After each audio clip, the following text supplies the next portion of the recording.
Bon, bonsoir. Bezrat Hashem, on va voir ensemble un cours essentiel sur le nettoyage de Pessah. Alors, le cours, le titre, c'est nettoyage de Pessah en 2 heures.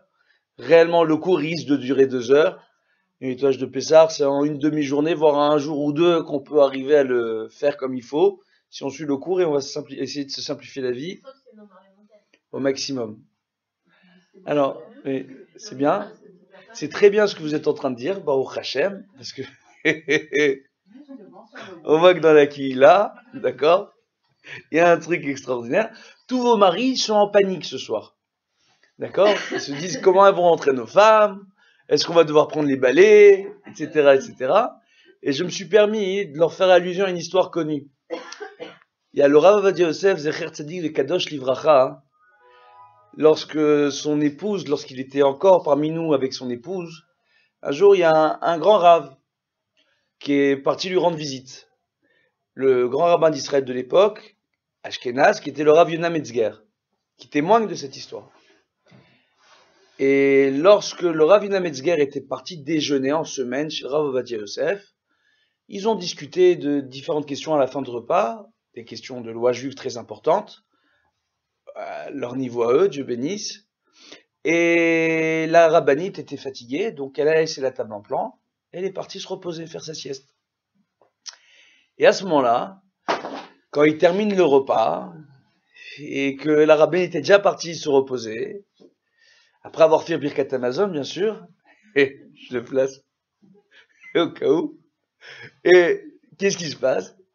Il se passe simplement que le Rav Ovadia Yosef va dans la cuisine, revient avec un tablier de cuisine qu'il met, et sur le tablier, il y avait son prénom, Ovadia. Enfin, moi, la première fois qu'on m'a raconté cette blague, je croyais que c'était une plaisanterie. Il y avait son prénom Ovadia. Il se met à débarrasser la table et à faire la vaisselle.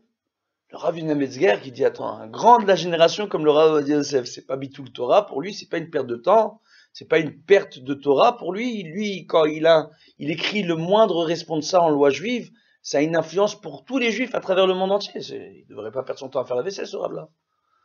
Et il lui a dit, votre Rav, pour vous, c'est pas Bitul Torah? Il lui a dit, attends, ça veut dire que, parce que moi je suis Rav, ma femme, elle doit mourir, elle a le droit de se reposer. Qu'est-ce que c'est une vaisselle?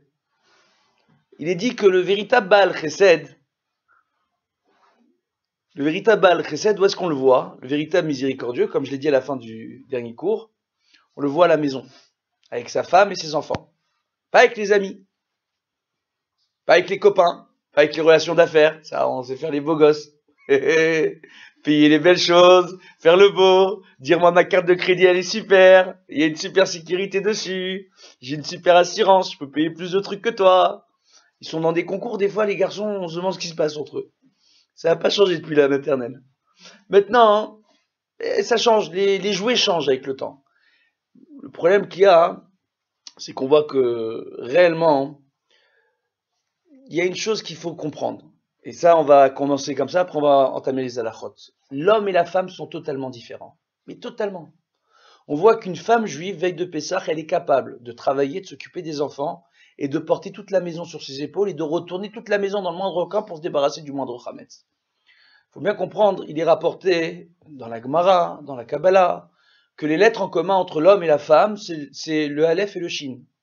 Les lettres qui diffèrent entre l'homme et la femme, Ish et Isha, c'est le Yud et le He. Si j'enlève le Yud et le He qui constituent un des noms de Dieu, entre l'homme et la femme, qu'est-ce qui reste? Le Aleph et le Shin. Aleph et Shin, c'est les lettres de Esh, c'est le feu. Si j'enlève la Torah de la maison, c'est le feu. La femme, elle a le feu de la Torah parfois. Mais parfois, son feu de la Torah est remplacé par le feu de la colère. Ça, c'est premièrement. Pour éviter ça, elle sait que très bien que son mari a pu lui demander certaines choses, mais il a des limites. Il a une fierté, il a une éducation. Alors, il y en a certains qui vont dire, moi, dans ma famille, un homme, il n'a jamais levé, il n'a jamais fait, il n'a jamais ceci, il n'a jamais cela. Ok. Chacun pense ce qu'il a envie de penser. Il faut savoir que lorsqu'un mari est à la maison, s'il peut aider sa femme, inematov ou manaïm, s'il peut prendre le temps pour s'occuper de ses enfants, inematov ou manaïm, d'accord? Et en réalité, il faut bien comprendre que s'il ne peut pas, qu'il est pris par le temps, ou que pour vous aider à la maison, il va pas aller à la synagogue le Shabbat, ou pour vous aider à la maison, ça va être une excuse pour pas aller au cours de Torah, ou d'autres choses encore, d'accord? Ou ça va être voilà, entre guillemets, pas d'excuse. On va voir que réellement, si on voit que c'est ce qui se passe, il faut comprendre qu'il faudra mieux le laisser lui s'épanouir en lui demandant de donner un petit coup de main. Moi, j'ai dit une chose à ma femme, ça amuse souvent, mais c'est une histoire vraie. Le jour où vous rencontrerez ma femme, la rabbinite, vous lui poserez la question, elle vous confirmera. Quand elle m'a épousé, je lui dis voilà, je vais t'avertir, on va avoir des enfants ensemble, mais je te dis tout de suite, hein, tu vas faire des enfants avec un enfant. Et ça va t'énerver, parce que les enfants, ils auront l'air d'enfants. Ils seront petits comme des enfants. Ils parleront comme des enfants. Moi, j'aurais l'air d'être adulte. J'aurais l'air d'être un homme. J'aurais l'air de parler comme un adulte et parfois d'être intelligent, d'avoir des éclairs de génie par moment, où je saurais parler, expliquer, régler des problèmes, des conflits, etc. Même les appliquer à moi-même, c'est une autre histoire. C'est les hommes. C'est l'être humain en général. Et je lui dis, ça, faudrait que tu comprennes que le premier enfant de la maison, c'est moi. Et le plus énervant, c'est moi. Parce que j'ai l'air d'être un adulte. Donc, si tu me considères dès maintenant comme un enfant, et que quand je vais nettoyer une assiette, tu vas me dire, bravo, t'as nettoyé une assiette, c'est bien. Ben, on le voit chez les hommes. Dès qu'ils vont faire la moindre tâche ménagère, ils vont rechercher des étoiles. Il faut une décoration. À limite, il faudrait la légion d'honneur de celui qui a fait le plus de vaisselle de l'année. Donc, ce qui veut dire en réalité que c'est la nature de l'homme. Si une femme, elle commence à faire des reproches à son mari, elle va avoir le même résultat qu'avec un enfant à qui on fait trop de remontrances, il se ferme, il ne fait plus rien. Si à chaque fois, elle le remercie quand il fait un effort, ah oui, quand il a fait un effort qui, vous allez me dire normal, accompagner les enfants à l'école le matin. Ouais. Ah ouais, mais c'est ça le truc. Alors, je vais vous expliquer un truc, et c'est un homme qui vous le dit. D'accord? Il n'y a que des femmes, c'est un homme qui va vous l'expliquer. La Torah, elle nous dit dans Bereshit, d'accord? L'otov et c'est Adam Levato, d'accord? Donc, il n'est pas bon que j'ai fait l'homme tout seul, et c'est lo Ezer Kenegdo. Je lui ferai, d'accord? Ezer Kenegdo, une aide contre lui. Donc, une aide contre lui, comment on doit comprendre cela? Tantôt, qui va s'opposer à son époux, tantôt, qui va encourager son époux. Ça, Ezer Kenegdo. C'est le rôle de la femme. L'homme, il n'est pas appelé Ezer Kenegda. Il n'est pas là pour ça, l'homme. C'est la femme, c'est le job de la femme. C'est difficile à comprendre. L'homme, il est bidat à chesed, normalement. Il est miséricordieux. Le problème qu'il y a de la miséricorde, c'est quand on est trop miséricordieux, ça peut mener à de la nonchalance. À du je m'en foutisme, entre guillemets. Comme on dit en très bon français. D'accord? C'est la majeure partie des hommes, c'est à ça qu'on voit, ils sont cool. Ils vont laisser passer des choses, cool. Mais eux, non. Et la femme, non. La femme, c'est midatadine. Elle a besoin que les choses soient réglées, qu'il y ait des règles, d'accord, qui soient instaurées, qui soient respectées, qu'il y ait des horaires, qu'il y ait un seder. Celle qui impose le seder à la maison, c'est la femme. C'est d'ailleurs une des raisons pour laquelle la femme n'a pas l'obligation d'étudier la Torah. Parce que l'horloge biologique de la femme, les obligations naturelles de la femme, le fait d'être tombée enceinte et d'avoir donné la vie, lui font acquérir une sagesse que l'homme ne pourra jamais avoir. Jamais. Jamais. Moi, j'ai expliqué la dernière fois à des hommes, je leur ai dit, est-ce que vous arrivez à comprendre? Ils disent, moi, je comprends pas pour les femmes pourquoi elles sont énervées. Je dis, écoute, ça va te paraître très misogyne ce que je vais dire. Je dis, mais, tu vois, nous les hommes, dès qu'on a un petit peu mal au dos, on va se plaindre, on a mal, on n'est pas bien, etc. C'est rare de trouver des hommes qui, même avec un lumbago, vont se lever et dire, c'est pas grave, je travaillais. C'est rare. C'est rare. Alors qu'une femme, lorsqu'elle est enceinte, très souvent, à partir du 4e mois, les complications commencent au niveau de son corps. Et ça dure pendant 9 mois, 9 mois et demi, bien comme il faut, d'accord? Où elle va pas être bien. Après, elle va avoir le bébé, elle n'a pas eu le temps de se remettre de son accouchement. On les entend se plaindre, les femmes. Je leur dis, est-ce que vous essayez de comprendre? Vous, venez, on vous met pendant 6 mois, un réveil matin dans le ventre qui va vous réveiller à chaque fois, parce qu'il se retourne dans votre ventre. C'est extraordinaire, oui ou non? Donc, les hommes ne comprennent pas, ils ont du mal. L'homme et la femme ne peuvent pas arriver à se comprendre. La femme est appelée Ezer Kenegdo, c'est elle qui est là pour soutenir et épauler son mari, soit en s'opposant à lui, soit en l'encourageant, d'accord? Tout simplement parce que c'est la femme qui est la mère de la vie dans ce monde. Adam, c'est le premier homme, d'accord? Chava, on l'appelle Chava, Parce qu'elle a donné la vie à tous les êtres. C'est la mère de la vie. C'est ça que ça veut dire Chava. Ève. D'accord? C'est la mère de la vie. Donc, ce qui veut dire que vous, mesdames, vous donnez la vie. Quand on donne la vie, même à son mari, on peut lui donner la vie. On peut donner et motiver son mari en le motivant, en sachant comment le motiver, comment lui parler comme à un petit bébé. C'est malheureux, mais c'est comme ça que ça fonctionne. Soit en le tuant. En le tuant comment? En passant votre temps à crier sur lui, à lui faire des remontrances, à le remettre en question, et ne pas être suffisamment pédagogue. C'est les femmes qui font tourner ce monde. Depuis la nuit des temps, pas les hommes. Les hommes, ils se mettent le doigt dans l'œil. C'est pour ça que les femmes n'ont pas l'obligation d'étudier la Torah. Elles ont une chorma que l'homme a besoin d'étudier la Torah pour avoir cette chorma. L'homme, il a un seder. Il doit se lever le matin, il doit faire cette fila, il doit respecter shacharit, mincha, arvit. Il a plein de choses que lui doit respecter. Les femmes n'ont pas d'obligation dans la majeure partie des mitzvot qui dépendent du temps. Il y a uniquement quand il y a une mitzvah de devoir se souvenir d'un événement en plus du rapport de la mitzvah au temps que la femme aura l'obligation de faire cette mitzvah. Quand il y aura la notion de Zachor Veshamor. C'est pour ça que la femme a l'obligation de faire Yom Tov, Shabbat, mais elle n'a pas l'obligation de la Tfila. C'est bien pour une femme de faire une amida par jour, mais elle n'a fait aucune amida, elle n'a aucun problème. Si elle n'a pas fait cette Tfila, elle n'a pas l'obligation de la Tfila, la femme. La femme a l'obligation de faire les brachot avant de manger, les brachot après manger, l'obligation de faire Birkat Amazon, d'accord, normalement, et Shema Israël, une fois le matin, une fois le soir, c'est tout, ça s'arrête là. Au niveau des tuilotes, ça s'arrête là. Après les règles de cacheroute, netilat, etc. Mais tout ce qui est en rapport avec le temps, s'il n'y a pas une notion de zachor, de devoir se souvenir d'un événement particulier, la femme n'a pas d'obligation. Raison pour laquelle les 4 sortes, les arba minimes, sont les poskim séfarades, la femme n'a pas l'obligation de le faire. Et même selon les poskim ashkénazes. Et c'est la raison pour laquelle chez les séfarades, la femme ne doit pas faire la bracha sur les arba minimes. Ça a toujours été la coutume. Moi, oh. Attendez, hop, on met le frein, on critique personne. J'explique selon les séfarades. Après, selon nos frères chassidim et les poskim ashkénazim, on a sur quoi se reposer. Il y a même un Kafacheim Sofer, qui est un posek séfarade, qui a vécu il y a de ça une centaine d'années, qui explique, d'accord, même à filou moins que ça, mais son livre, Dieu bénisse pour lui un grand posek, Baruch Hashem, qui nous explique le Kafacheim Sofer, que réellement une femme pourrait faire de la bracha sur les arba minimes, si on veut parler des arba minimes. Mais ce n'est pas la coutume. Il le rapporte que ce n'est pas notre coutume. Après, il reste à savoir quelle coutume on veut suivre. Maintenant, ça c'est pour parler. C'était l'introduction. Était bien l'introduction? Ah. Mais c'était plus pour nos maris que pour nous. Non, c'était pour vous aussi. C'est bien. J'entends, mais j'écoute pas. J'ai compris, ça c'est excellent. Voilà, on va commencer Bezrat Hashem, une toile de Pessah, d'accord? Alors, on va parler premièrement du concept de la vente du Hametz. D'accord? Il faut savoir que, par exemple, en Afrique du Nord, il y avait beaucoup de communautés qui ne vendaient pas du tout leur Hametz. Pas du tout. On préférait sortir un maximum de Hametz de la maison pour ne pas vendre le Hametz. Concernant la vente du Hametz, la coutume établie pour la majeure partie des poskim sera de pouvoir vendre du Hametz qui n'est pas appelé Hametz Gamour, donc du véritable Hametz, mais ce qu'on appelle le Hametz Nokshe.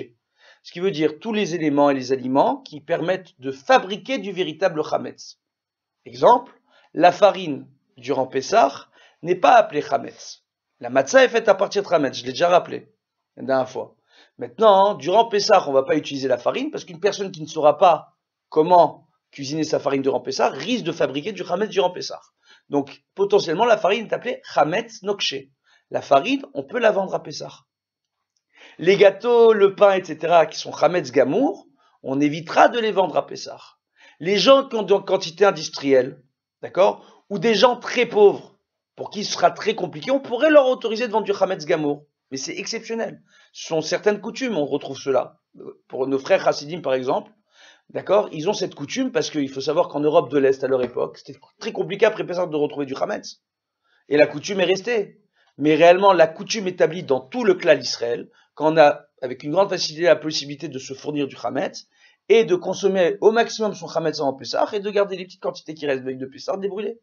Hametz Gamour. Et de vendre le Hametz Nokshe. Donc le Hametz au potentiel.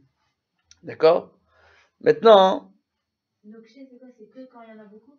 non, non, non, non. Donc la farine, Ça veut dire, c'est quoi on reprend. Qu'est-ce qu'on appelle le chametz? On reprend. D'accord? Il y a 5 sortes de céréales. D'accord? Alors, je vais vous expliquer. Je vais expliquer. Il y a 5 sortes de céréales. À partir du moment où ces céréales sont mélangées avec de l'eau, d'accord, et qu'on les laisse macérer, qu'on les laisse monter, etc., ils vont lever. Ça va former une pâte qui va lever. D'accord? Cette pâte levée est appelée chametz gamour. Donc tout ce qui est fait à partir de pâte levée, d'accord, sera appelé chametz gamour. Une chose qui n'est pas encore levée totalement est appelée chametz nokché. Je vais vous donner un exemple. Les pâtes que l'on mange, d'accord, tous les jours, elles sont arrivées, elles sont séchées, d'accord, elles sont pas cuites. Les pâtes, on les prend, on forme la pâte, on les laisse un petit peu monter, on les laisse sécher, mais elles deviennent chametz gamour réellement qu'après avoir cuit dans l'eau. Donc ces pâtes-là, malgré cela, comme il y a un débat dessus, est-ce que ça s'appelle du chametz gamour ou pas, il sera préférable de s'en débarrasser avant Pessah. Mais ceux qui ont des grandes quantités de pâtes comme cela pourront les vendre, les khatrila, sans aucun problème. Les pâtes. D'accord? C'est pour donner un exemple. D'accord? Maintenant, d'autres exemples. La farine. Encore une fois, la farine, tant qu'elle n'a pas été mélangée avec de l'eau, c'est pas du chametz. En potentiel, ça peut devenir du chametz. D'accord? Donc, le blé, les grains de blé, c'est pas du chametz. Mais si les grains de blé rentrent en contact avec de l'eau, de l'orge ou de l'épeautre, une des 5 céréales, d'accord? Le problème qu'il y a, c'est que ça risque de fermenter. Et une graine fermentée d'un des 5 céréales devient chametz. Donc ces graines-là, on pourra les vendre. Donc si j'ai des sacs de blé, je ne vais pas les brûler, je vais les vendre. Vous comprenez ce que je dis? Alors, on reprend. On reprend. Des chips qui ne sont pas cachers les pessards. C'est de la pomme de terre, d'accord? Différentes sortes de sel, des produits chimiques qui sont dedans, d'accord? De l'huile, mais il n'y a pas réellement de chametz dedans. Mais il y a un potentiel, il y a un risque. Parce qu'il n'y a pas de tampon cachers les pessards. C'est pas sur la liste du Beddin, il n'y a pas un tampon dessus cachers les pessards. Donc de tels chips qui sont cachers toute l'année mais pas pour pessard, ça s'appelle aussi du chametz nokché. En potentiel, on ne sait pas si c'est du chametz ou pas. D'accord? Donc, en réalité, on a une difficulté à savoir si oui ou non c'est du chametz. Comme on a cette difficulté, ça s'appelle du chametz nokché, et on le met de côté, mais on peut le vendre à Pessah. Tout ce qui est biscuits, gâteaux, pain, on évitera de vendre. Il faudra le sortir de la maison, il faudra le brûler. D'accord? Veille de Pessah. Maintenant, les kitniotes. C'est une chose qui est extraordinaire. Il y a des gens qui ont pour coutume de manger certains légumineux, d'autres qui ont pour coutume de manger d'autres légumineux. Moi, je vois des gens aussi s'embrouiller avec le riz. On en a déjà parlé. Le riz ne fait pas partie de la famille des kitniotes. Sur le riz, c'est un autre débat. C'est comme le riz pousse, rassasie et est consommable, et on peut même le traiter comme d'autres céréales, comme les 5 sortes de céréales. On peut faire de la farine de riz, on peut faire des pâtes à partir de la farine de riz, on peut faire du pain à partir de la farine de riz. D'accord? Donc, et que comme ça pousse comme un céréal, au contraire de la pomme de terre, qui pousse pas du tout comme un céréal. Donc, il y a une question qui s'est posée à l'époque du Talmud, de savoir si le riz était oui ou non un céréal. Raison pour laquelle certains ont dit le riz, nous on mange pas. Maintenant, réellement, pour tous les décisionnaires dans la Gemara, le riz, ce n'est pas un céréal. Conclusion de la Gemara, le riz est en aucun cas un céréal. Et il y avait grand nombre de communautés irakiennes, en Irak, en Syrie, en Afrique du Nord, les Tunisiens, une partie des Constantinois, etc., des Algériens en partie aussi, qui mangeaient et qui consommaient le riz. Au fur et à mesure, ils ont arrêté la consommation de riz dans différents pays à certaines époques, parce que le problème, c'est que très souvent, à côté des champs de riz, on faisait pousser des champs de blé. Ou que dans le stockage du riz, on stockait dans les mêmes fûts, d'accord, du blé. Et c'était beaucoup trop mélangé, et que les grains de blé secs, quand on les voit, ça peut ressembler, dans la forme, il y a certaines catégories de blé longs et fins qui peuvent ressembler à des grains de riz. D'accord? Quand je prends le gris complet dans son écorce et que je vois une certaine catégorie de blé qui est long et fin, ça se ressemble. Donc comme ils avaient du mal à pouvoir le trier, beaucoup de communautés ont dit nous on renonce au riz. pour ne pas se rentrer dans ce problème-là. Et il y avait certains qui, eux, ont fait des productions spéciales comme en Tunisie pour permettre aux gens de pouvoir consommer le riz. Pour quelle raison? C'est une raison médicale. Il y a une maladie génétique qui est appelée la maladie de Crohn, qu'on retrouve très souvent chez les Tunisiens. Malheureusement, les rabbinim confrontés à ces problèmes de digestion ont dit que les gens ne pouvant pas consommer de la matzah durant tous les jours de Pessah ont autorisé la consommation du riz pour cette raison-là. Oh. Il n'y avait pas l'épidémie aussi là, en Tunisie? Non, elle parle de Seudat Titro. Ouh. On va commencer le Tchekchouka. Le riz, Tchekchouka. il y avait des gens avec l'épidémie, mais tu pouvais pas manger. Non. Alors, on reprend. Non, c'est à cause de la maladie de Crohn. Voilà, on reprend. D'accord? On va reprendre, refais-le, tout va aller bien. Je me permets de le préciser, c'est mon grand-père, mon arrière-grand-père, le Rav Tzemach Ishai, qui était le grand Av Beddin de toute la Tunisie, à son époque, beau-frère de Rabbi Chaim Belaïch, le grand rabbin de Tunisie, qu'il écrit dans Geza Ishai, le tronc d'Ishai. D'accord? Il écrit dans son shoot, dans son responsable qui s'appelle Geza Ishai. Il explique, noir sur blanc. D'accord? Maintenant, on va continuer. Be'ezrat Hashem. Donc c'est un truc de famille. Donc voilà. On reste en famille. Alors, voilà. C'est pas grave. Alors maintenant, on reprend. Donc les kitniyot, en réalité, les légumineux, qu'on les consomme ou non, ne font pas partie de la famille du chametz. Donc tout le monde pourra les vendre. De s'amuser à brûler les kitniyot, les légumineux. D'accord? Les fèves, le pois chiche, les haricots, pour ceux qui ne les consomment pas, il y a un problème de baltachrit. C'est un problème. C'est un problème. Ça ne s'appelle pas du chametz. On ne les consomme pas parce que c'est une khumra. L'année dernière, j'ai eu l'occasion d'en parler avec le Rav Frankfurter, il était tout à fait d'accord avec moi. L'arachide, l'huile d'arachide, normalement, ça n'a aucun rapport avec les légumineux. Aucun rapport. C'est pas des kitniotes. On ne consomme pas l'arachide parce que dans leur système de stockage, de traitement aujourd'hui au niveau industriel, c'est très souvent mélangé avec de la farine de blé. Donc c'est très compliqué pour nous. Donc l'arachide à Pessah, tout le monde évitera l'arachide. Et l'huile d'arachide à Pessah.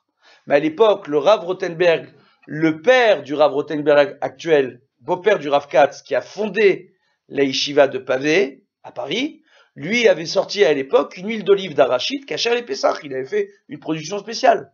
Mais c'était tellement compliqué qu'ils n'ont pas recommencé. Donc, maintenant, c'est pour expliquer. Donc, toutes ces choses-là, donc les arachides, les cacahuètes, etc., on n'a pas besoin de brûler, on n'a pas besoin de jeter à Pessah. On peut vendre toutes les kitniotes. Pour ceux qui ne les consomment pas, ou ceux qui se consomment une certaine catégorie et pas une autre catégorie, ou ceux qui ont du riz à la maison et qui ne le consomment pas à Pessah, n'ont pas besoin de se débarrasser de leur riz. Ils peuvent le vendre sans aucun problème. D'accord? Alors, il y a une question qui revient souvent sur les alcools. Le whisky, d'accord? Ou la vodka. La vodka, il faut savoir que la vodka, normalement, c'est de l'alcool de pain. C'est de l'alcool qui est fait avec du pain. D'accord? La vodka de blé, c'est fait avec du pain. ou alors le whisky. D'accord, qui est fait à base doublon. C'est une forme de céréales. D'accord, c'est un des 5 céréales. C'est un problème. Donc, qu'est-ce qu'on voit? On voit que réellement, on pose la question. À la base, ça a fermenté, ça a macéré, ça a formé un alcool. C'est du chametz. Oui ou non? Vous suivez ce que je suis en train de vous dire ou pas? C'est du chametz gamour pour certains poskim. Alors, l'habitude est de dire, il vaudra mieux s'en débarrasser. D'accord, avant Pessah. Maintenant, le problème qu'il y a, c'est quoi? C'est que Dieu bénisse, parfois, il y a des gens qui achètent des bouteilles d'alcool qui, pour eux, sont très chères. Et ils ont du mal à pouvoir en racheter après Pessah. D'accord? Ou ils ont Ben Porat Yosef, je sais pas ce qui s'est passé. Il y a eu un mariage, un aîné dans la famille, juste avant Pessah. Il nous reste 20, 30 bouteilles. D'accord? Ça peut représenter une belle somme d'argent. Dans tous ces cas-là, on pourra vendre ces bouteilles d'alcool pour Pessah. D'accord? C'est bon? Voilà. Hein? On ne garde pas. S'il y a une toute petite quantité, un fond de bouteille, on se débarrasse. Si c'est une quantité importante, il faudra la vendre. D'accord? Et on ne parle pas de bouteilles à 5 ou 7 euros. On parle Ben Porat Yosef, de belles bouteilles qui valent un bon prix. D'accord? Voilà. Maintenant, il y a une chose qui est essentielle. Je l'ai expliqué la dernière fois. La mitzvah essentielle à Pessah, c'est d'arriver le soir du Seder, en forme, pour pouvoir faire le Seder en entier. Arriver jusqu'au Hallel, d'accord, à la fin du Seder, donc faire son Seder en entier.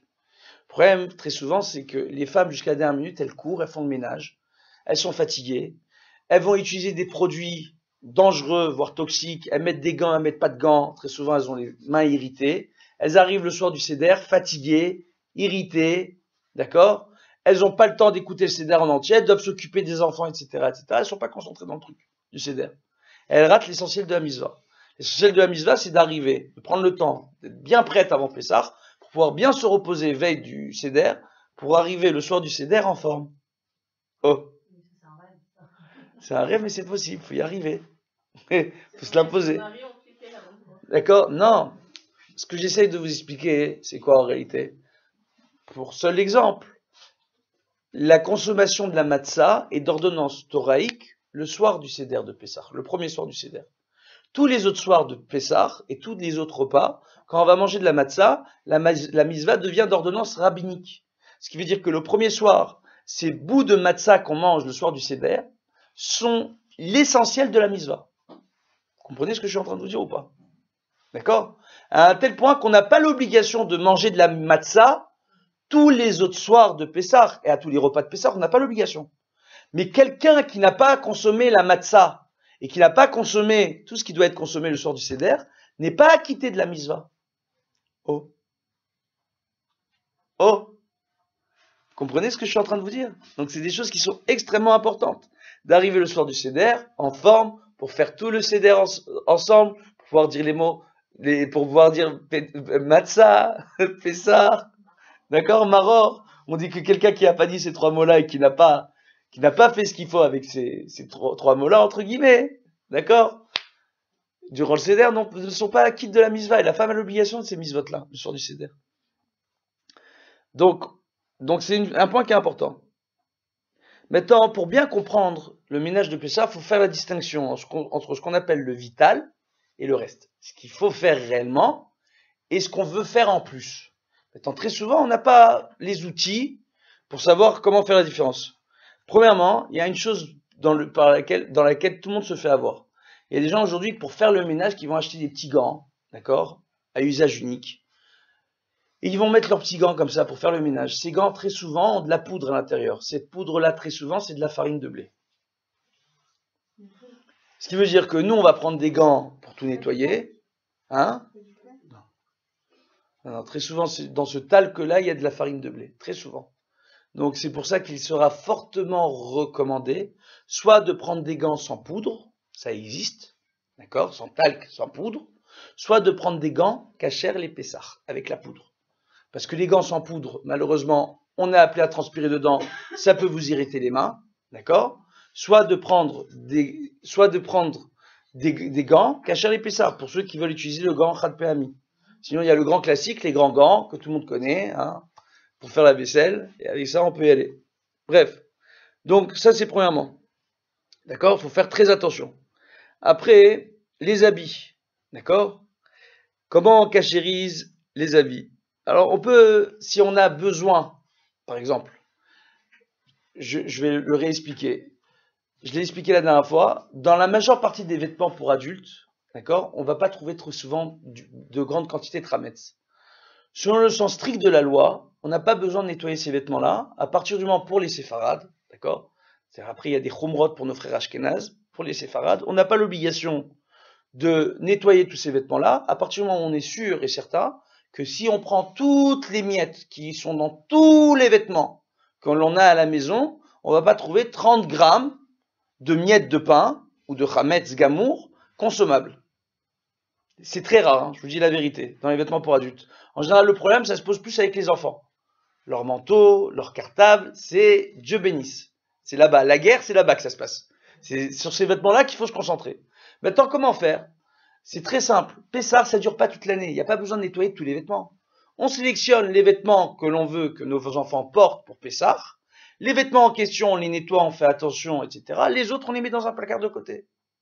D'accord? C'est aussi simple que ça. Il y en a qui vont les vendre, d'accord? D'accord? D'autres qui vont dire qu'on n'a pas besoin de les vendre. Selon le Rav Ovadia Yosef, il n'y aura pas besoin de les vendre. Selon le Rav Eliashiv, il sera recommandé de les vendre. Selon le Chazon Ish, il faudra à tout prix les vendre. D'accord? Bref. Donc on verra que, quoi qu'il en soit, on aura ce qu'il faut. Pour nettoyer les vêtements, c'est très simple.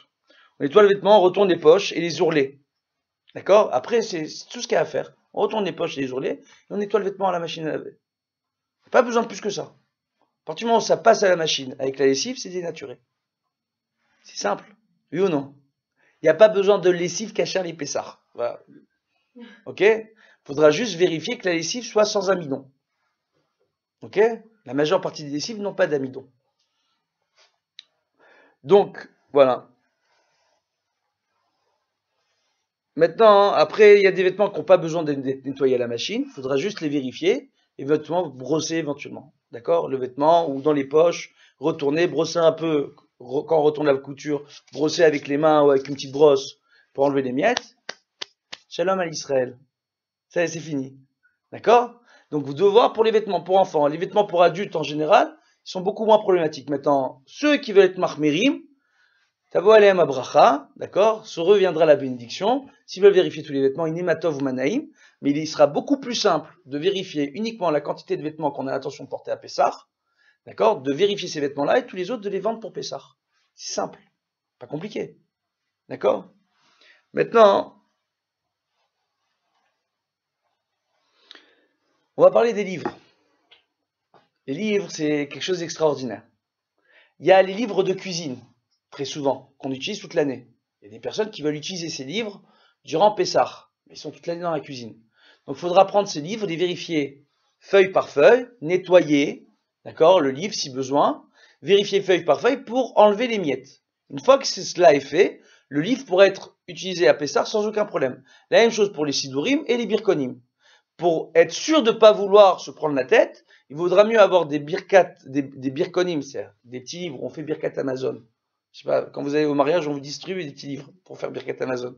D'accord? Pour Pessah, d'en avoir spécialement pour Pessah. Ou alors de vérifier ceux qu'on a de l'année, et à partir du moment où ils sont vérifiés et nettoyés, on pourra les utiliser à table sans aucun problème. Maintenant, pour tous les autres livres de la maison, qui ne sont pas utilisés en général à table, ou même s'ils ont été utilisés à table, d'accord? Selon le Rav Eliashiv, on n'aura pas l'obligation de faire disparaître toutes les miettes de tous ces livres-là. D'accord? Sauf, bien sûr, comme j'ai dit, tous les livres qui viennent réellement à table, comme les Birkonim, les Sidurim, etc. Maintenant, l'autre chose qu'il y a, c'est que pour ceux qui n'ont pas vérifié, c'est-à-dire les livres qu'on n'a pas l'obligation de vérifier, qui restent dans une bibliothèque toute l'année, d'accord, mais on aurait pu manger en lisant ces livres-là, il sera recommandé de ne pas les mettre à table durant Pessah. Ici, une petite tache. C'est-à-dire? Comme s'il y a des taches sur les livres. Une tache quoi? Qui est imprimée dans le papier? Oui. Qui est bu dans le papier? Non, ça s'appelle pas du Hametz. Non? Ça s'appelle plus du Hametz. Ah non. Ouais. On peut le garder à Pessah. Oui, on peut le garder à Pessah. Le Hametz, c'est les miettes qu'il y a dedans. Les taches de vin, de jus de raisin, etc. C'est pas du Hametz. J'ai jamais vu une tache de vin sur un sidour, par exemple, sur lequel on fait Avdallah, par exemple, ou Kidouche, sauter du livre pour venir dans une assiette à Pessah. Ça, j'ai jamais vu. Moi, j'ai pas vu. Personnellement, j'ai pas vu ça. Donc, le jour où on commencera à avoir un truc pareil, on pourra se poser la question.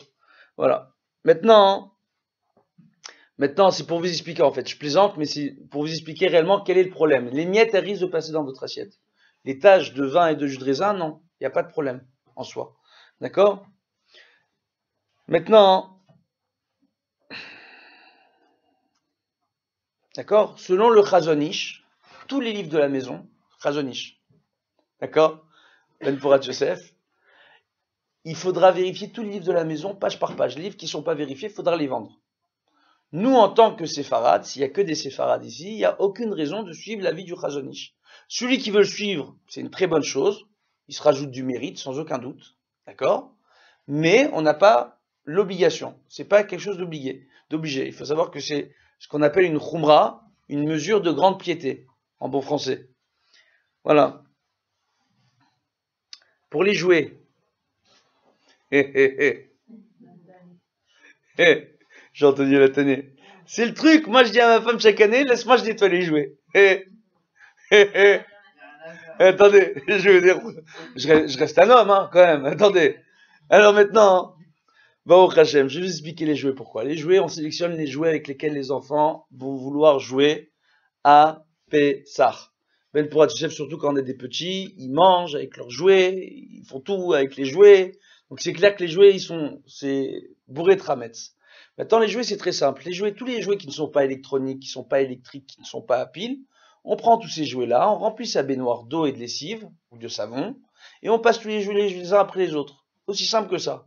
Si on le peut, on prend les jouets, on les met dans des sachets à trous, d'accord, qu'on met dans les machines à laver, d'accord, on prend les jouets, on les lave à 20-30 degrés à la machine à laver, pour ceux qu'on peut le faire, pour ceux qui peuvent le faire, d'accord. Sinon on remplit la baignoire, on passe les jouets les uns après les autres, rien qu'on passe les jouets. À partir du moment où il y a de la lessive avec de l'eau, et que le peu de ramettes qu'il y a dessus vont être dénaturés par le goût de la lessive, ce n'est plus consommable par un chien, du fait que ce ne soit pas Raoui la Achilat Kelev, ça ne s'appelle plus du Chametz. En réalité, on n'a pas besoin d'enlever le Chametz, si on le dénature, ça suffit.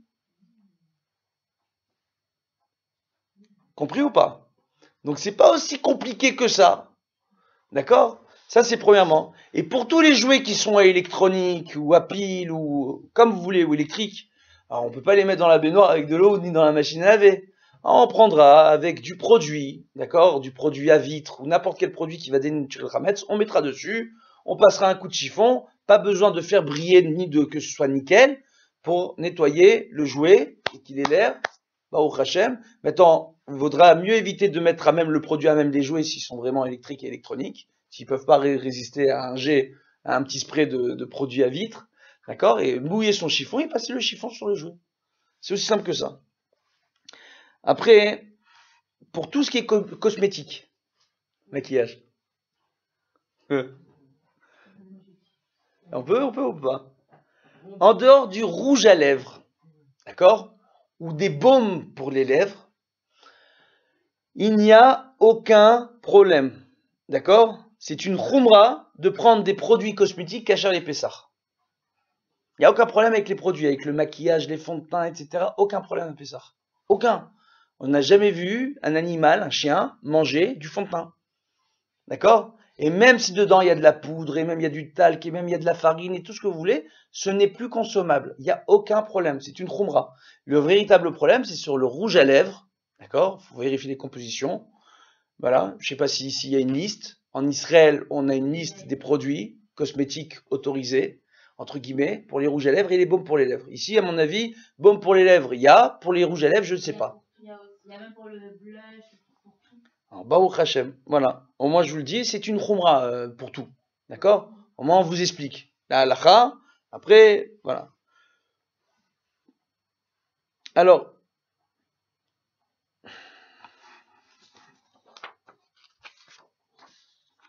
pour les parfums, alors pour les parfums, il y a certains parfums qui sont faits à partir d'alcool, de céréales, et d'autres qui sont faits à partir d'alcool synthétique.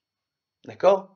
En général, on vérifie sur la composition des parfums, et c'est plus ou moins précisé quel type d'alcool est utilisé. D'accord? Après, il y a des codes qu'on peut retrouver sur Internet par rapport au type d'alcool. Donc, on voit l'alcool qu'il y a sur notre bouteille de parfum. On tape ce type d'alcool sur Internet et on sait de quoi est composé l'alcool en question.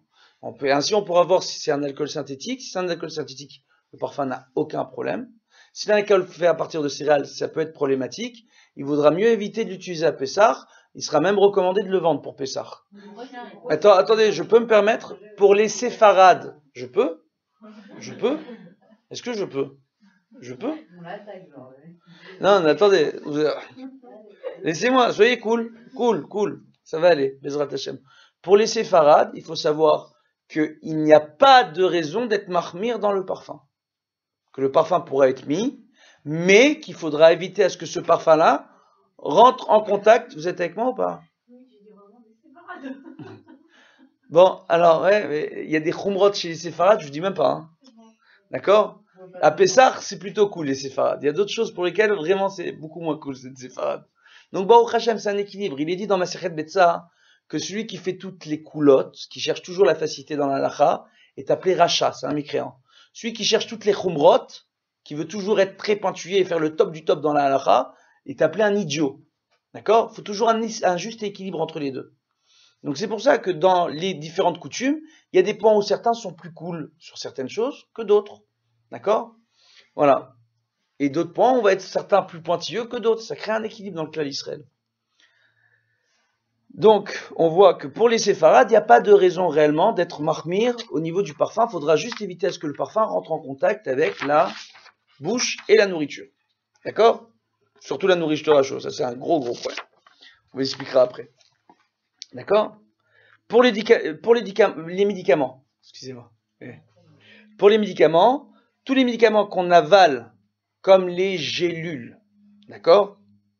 Où il n'a pas besoin de sucer les médicaments, d'accord? Et qui n'ont pas de goût, et ou les suppositoires, ou les gouttes pour les oreilles, les gouttes pour le nez, il n'y a aucun problème à Pessah. Il n'y a pas de problème de Chametz. C'est pas Raoui la Achilat Kelev. Ça n'existe pas des médicaments pareils considérés comme Pessah. À partir du moment où il n'y a pas de goût. Maintenant, dès qu'on parle de pastilles pour la gorge, ou de médicaments qui ont du goût, d'accord, qui sont parfumés, ou de sirop pour enfants, avec des parfums, avec des goûts, etc., là, on se rend dans une problématique où il faut que le sirop soit caché à l'épaisseur. D'accord? Parce qu'il est consommable. C'est pas uniquement un médicament qu'on prend pour être soigné. D'accord? C'est pas plus important quand il y a un risque pour la santé, on donne pas. Alors, justement, il faut savoir une chose qui est essentielle. Dans le cadre des médicaments, c'est un point auquel on allait arriver, pour certaines personnes qui ont des problèmes de santé assez graves, d'accord, ou pas forcément graves, mais que s'ils ne prennent pas leurs médicaments, ils encourent et risquent des problèmes de santé assez compliqués, il faudra prendre conseil auprès d'un moréora un peu sec halacha, d'accord, pour voir, comme moi par exemple, ça fait très présomptueux de ma part, pour voir si oui ou non la personne doit prendre ce médicament ou non, voir s'il peut y avoir un médicament de remplacement, un palliatif à ce médicament-là. D'accord? Voilà. Maintenant, ça c'est pour les médicaments. Ok? Il y en a qui sont marmirim, qui vont s'abuser à prendre les gélules de médicaments et les mettre dans des bouts de papier. Alors je vous explique ça, c'est problématique. Parce que, des fois les papiers d'aujourd'hui, ils sont pas faits pour être digérés, on n'est pas des chèvres. Donc on n'arrive pas forcément à digérer le papier. Ça c'est un. Et deux, c'est une khumra, il n'y a pas besoin. D'accord? Donc je le dis, au cas où. Voilà. Alors, pour les placards, d'accord? On y va. Hein? Tous les placards de la maison, tous les placards où il y a eu une possibilité que du chametz pendant l'année, il ait été entreposé, d'accord? Il faudra prendre de l'eau avec du détergent, ok? Le détergent n'aura pas besoin d'être caché à l'épaisseur, je le dis, je le répète. Tous les produits d'entretien n'ont pas besoin d'être produits de Pessah. Les seuls produits d'entretien qui pourraient être problématiques, c'est certaines lessives ou certains fabulons, c'est fabuleux, à base d'amidon. D'accord? Je ne sais pas si ça existe encore le fabulon, quand on râpe ses chemises.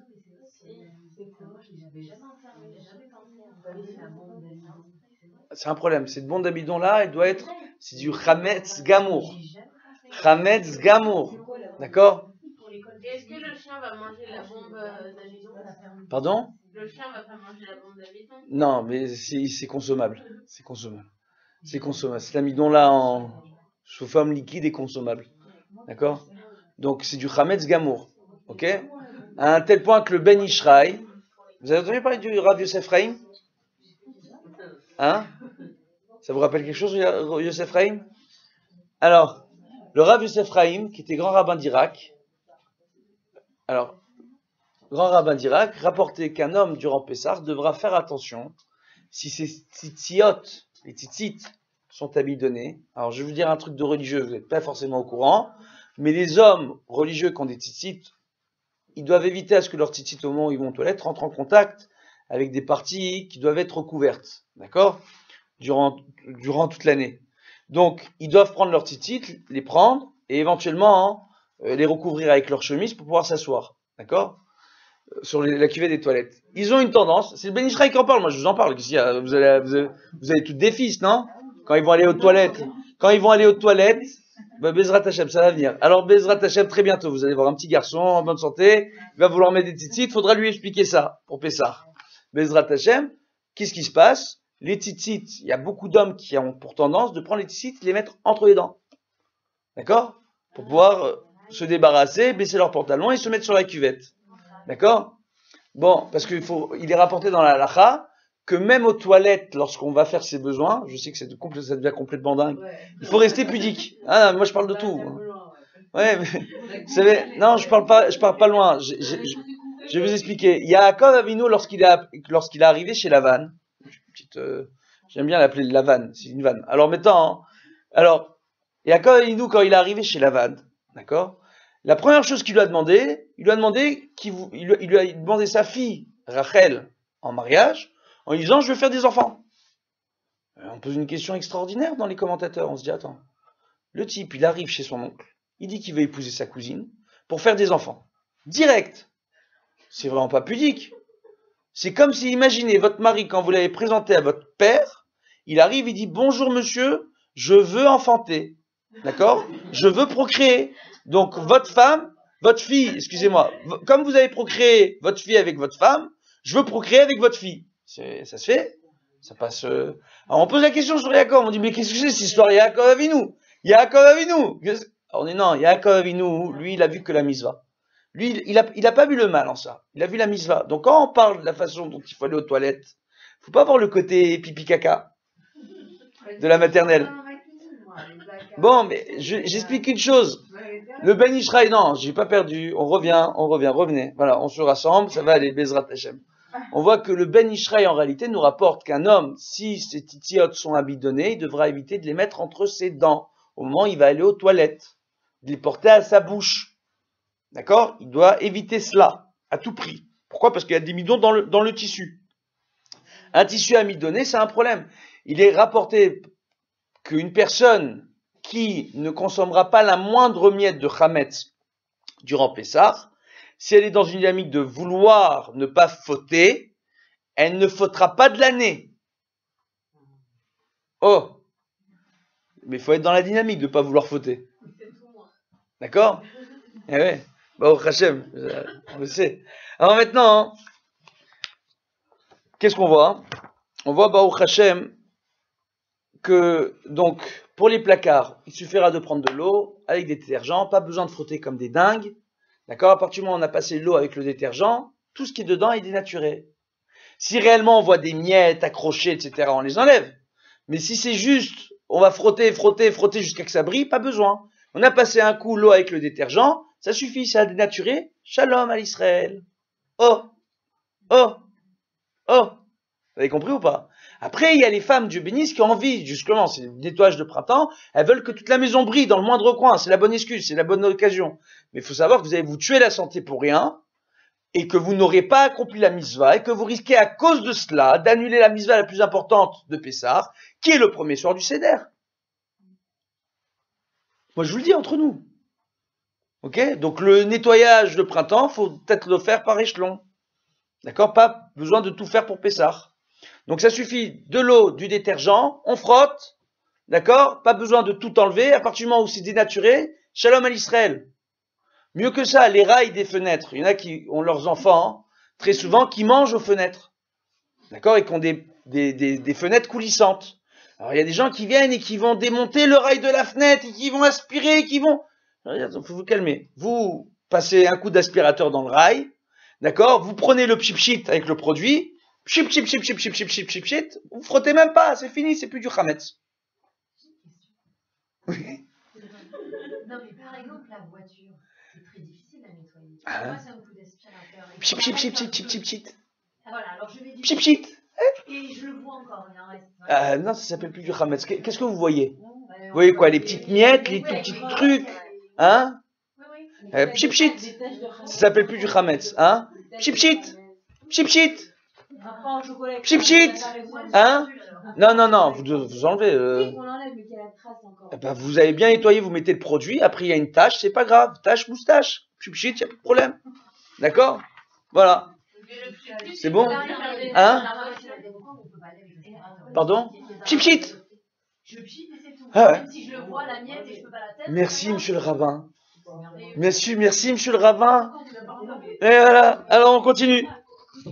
On peut continuer? Voilà. Bezrat Hashem. On peut... Vous êtes avec nous? Oui. Ok. Donc, on voit en réalité... Ok, on était sur les placards. Ok? Là où il n'y a pas de nourriture et là où les enfants n'ont pas eu accès. D'accord? Parfois, on peut avoir un petit cagibi où les enfants ils vont pas s'amuser, c'est trop petit. On n'a jamais vu rentrer de Hametz là-bas de l'année.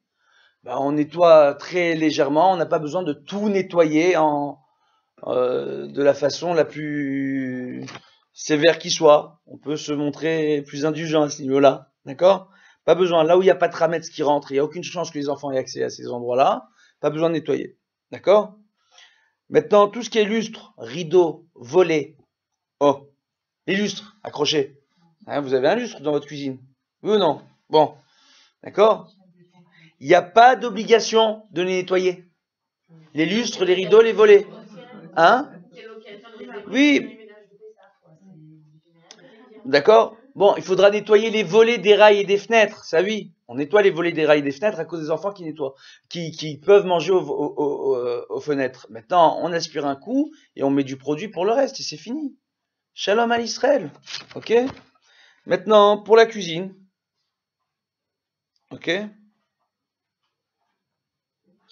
Alors, on va voir. Là, on va aborder des choses. Il y a la cachérisation des ustensiles pour Pessah, pour la cuisine. D'accord?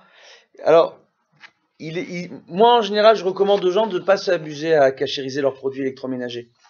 D'accord? Leurs appareils électroménagers à Pessah, pour 7-8 jours dans l'année, se passer de son micro-ondes, se passer de son four, de cuisiner que sur le gaz ou les vitrocéramiques, c'est pas compliqué. Alors, on va y aller. On a parlé du four. On va parler du four. Chaque année, j'en parle. Et chaque année, c'est la même histoire. Les gens sont choqués. Dans quoi? Dans le four? Les grilles de quoi? De votre four? Les grilles, les plaques que vous mettez... Ok.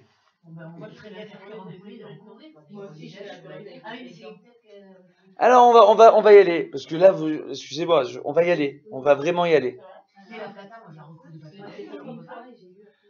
C'est tout ce que vous faites pour la plata. Je vous avais mis une couche de papier. Bon, alors, ok. Bon.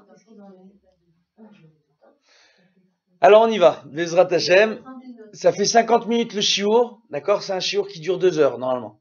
D'accord? Ou si vous ne parlez pas. Ou si vous me parlez à moi.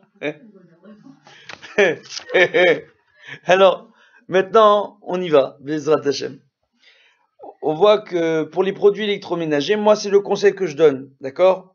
De ne pas s'amuser à cachériser tout ce qui est four, micro-ondes, lave-vaisselle, etc. Je recommande aux gens de ne pas s'amuser à cachériser ça pour Pessah à cause des différents débats qui existent au niveau de la halakha. D'accord? Sur la cachérisation de ces produits-là. Vous parlez du four. Je vais vous donner un simple exemple dans le four. Il y a aujourd'hui la majeure partie des fours ont ce qui s'appelle le système, le système à chaleur tournante. D'accord?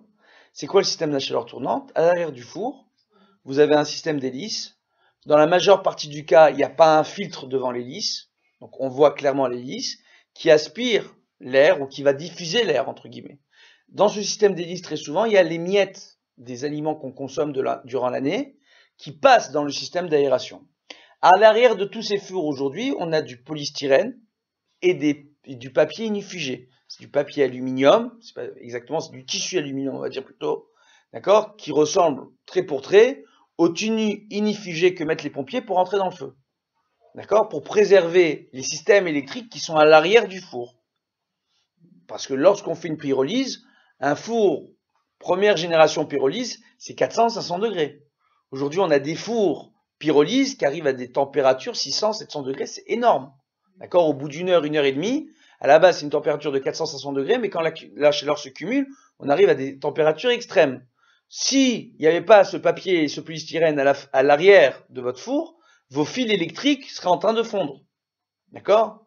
Donc, ce qui se passe, c'est quoi? C'est que toutes les miettes qui dans le système d'aération, qui arrivent à l'arrière du four, demeurent là-bas. Elles sont protégées. La chaleur n'a plus aucune prise sur elles. Elles sont en parfait état. Et ce qui se passe très souvent, c'est que quand on remet le four à chaleur tournante au début, quand il arrive à tourner, il y a quelques-unes de ces miettes qui reviennent dans le four. Maintenant, s'amuser à démonter son four à l'arrière pour enlever toutes les miettes, c'est mission impossible. Je peux vous dire, j'ai démonté des centaines de fours, pas un, pas deux. Avant de m'amuser à dire une chose pareille, j'ai démonté des centaines de fours, des centaines. J'ai pas trouvé un seul four à chaleur tournante sans miettes à l'arrière, nickel. J'ai même fait l'expérience de nettoyer le four, de mettre la chaleur tournante et de voir si je vais retrouver des miettes dans mon four. Je retrouve des miettes dans le four. La différence qu'il y a entre l'année et Pessah, d'accord? Je vais vous expliquer à un tel point que il y a des grands poskim comme le Rav Eliashiv qui a expliqué que quelqu'un qui a la véritable crainte du ciel, même s'il y a un four à chaleur pyrolyse, il vaudra mieux qu'il n'utilise pas pour le lait et la viande le même four. Ce que je fais personnellement. Maintenant, en réalité, un four pyrolyse est utilisable pour le four et la viande en même temps. C'est utilisable. D'accord? À partir du moment où on fait une pyrolyse entre les deux utilisations. On ne va pas rentrer dans le détail de cela. Maintenant, il y a une différence entre l'année et Pessah. Même s'il y a une miette, on va dire avec du gras de viande, qui risque de rentrer dans le four lorsqu'il est de lait, ou l'inverse, chas v'shalom, d'accord? Il y a l'annulation du 1 sur centième. Et puis même le chachash, le doute qu'il puisse y avoir une miette qui revienne dans le four, est lointain. D'accord? De ce fait, on peut se montrer cool. Le problème à Pessah, c'est que à partir du moment où on approche des sources de chaleur qui sont extrêmement importantes, on a un gros problème parce que la moindre petite goutte de chametz, la moindre petite miette de chametz, même qui ne serait pas consommable par un chien, qui vient se mélanger à un plat tout à fait consommable, rendre tout le plat totalement chametz, aussi bien pour les ashkénazes que pour les séfarades. Raison pour laquelle aujourd'hui on va trouver des feuilles de papier qu'on met à table, cachées les Pessah. Pourquoi? De peur qu'il y en ait un qui a envie de prendre un bout de feuille de papier et de le mettre dans son psoki si le psoki fait plus de 40 degrés. Parce que si la feuille de papier, elle est faite à partir d'amidon, d'accord, ou d'amilan, donc de chametz, et que même s'il n'est pas consommable, à partir du moment où il va se mélanger dans un plat consommable qui est caché à l'épaisseur à chaud à plus de 40 degrés, le plat en entier devient chametz si c'est un plat en sauce, comme du psoki. Oh, suivez ou pas? Donc il y a des choses pour lesquelles il faut savoir de quoi on est en train de parler. Donc maintenant, à partir de ce moment-là, le four à chaleur tournante, il est problématique. Quel type de four on peut cachériser pour Pessah? Des fours qui soit n'ont pas la chaleur tournante, soit qui ont l'option de pouvoir désactiver la chaleur tournante. On n'avait pas. C'est ça que je vous explique. On peut désactiver la chaleur tournante. D'accord? On peut désactiver, ça dépend des fours. Il y a des fours.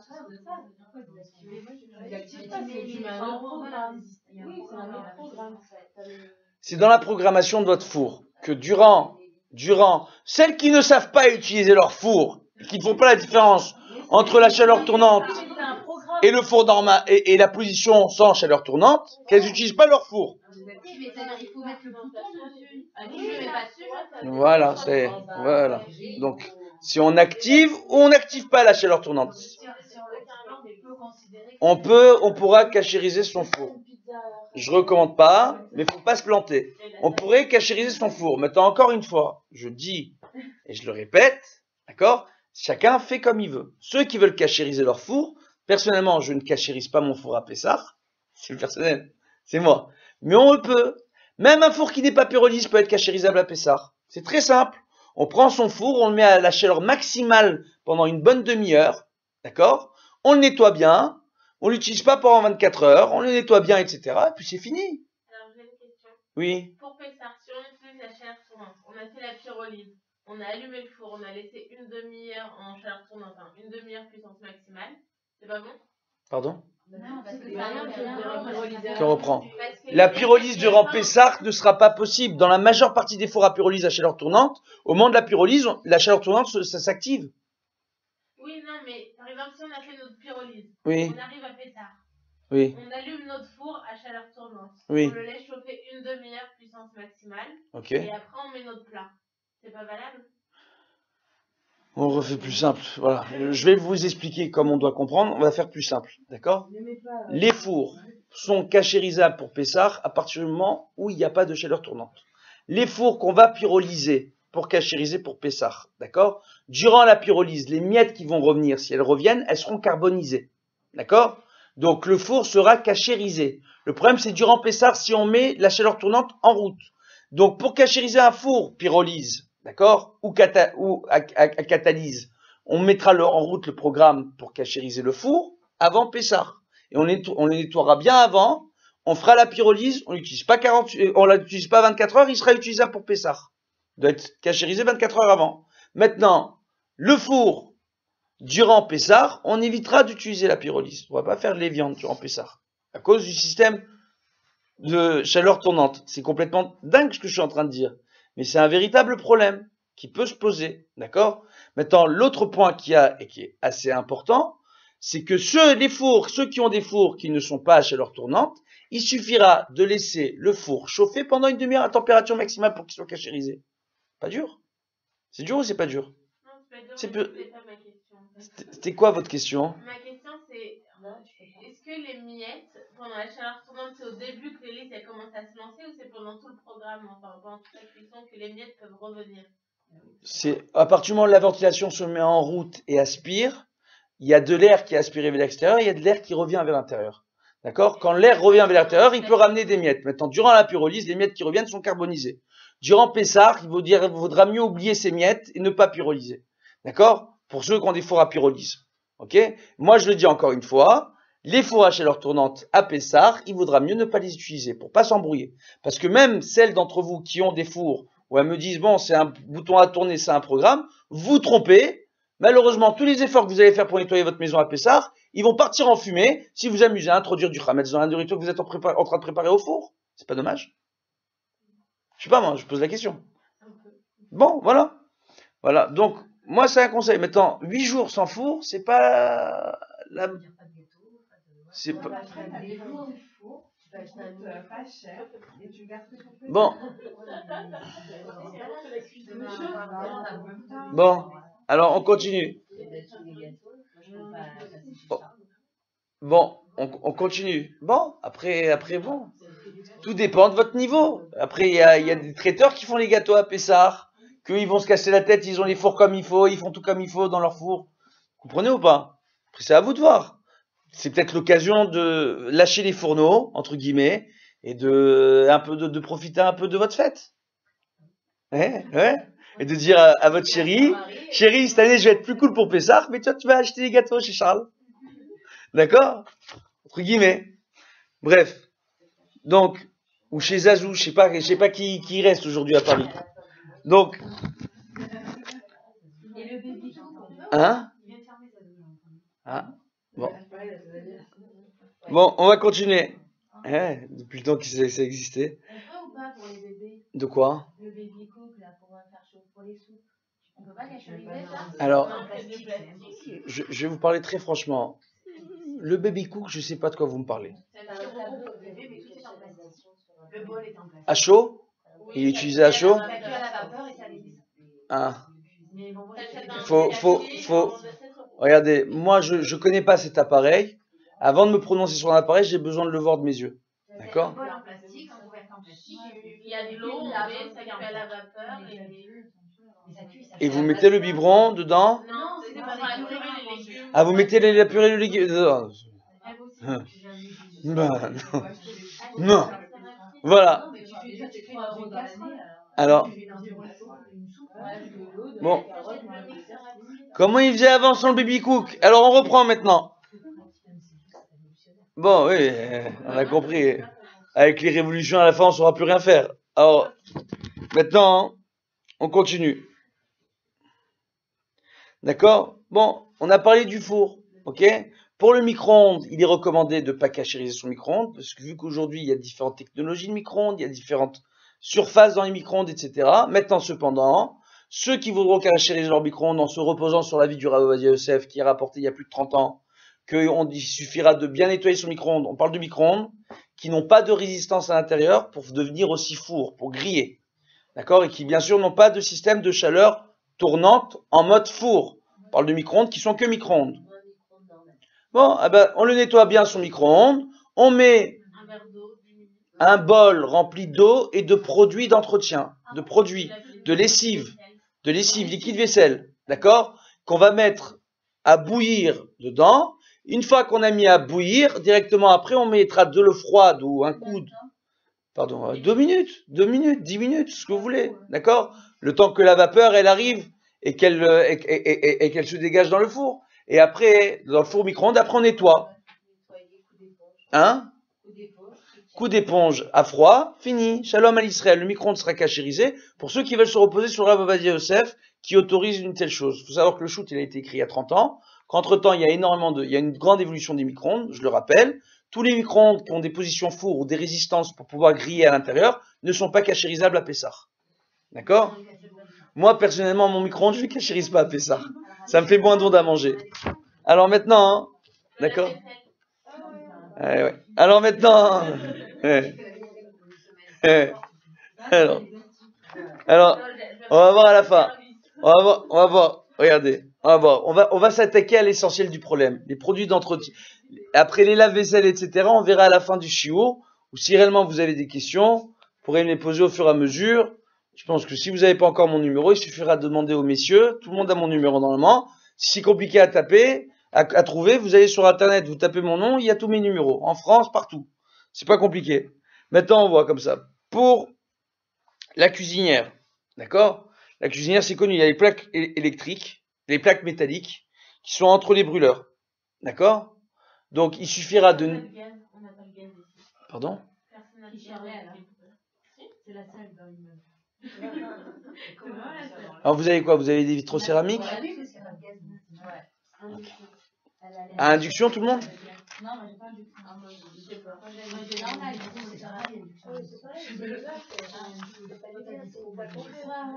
Bon.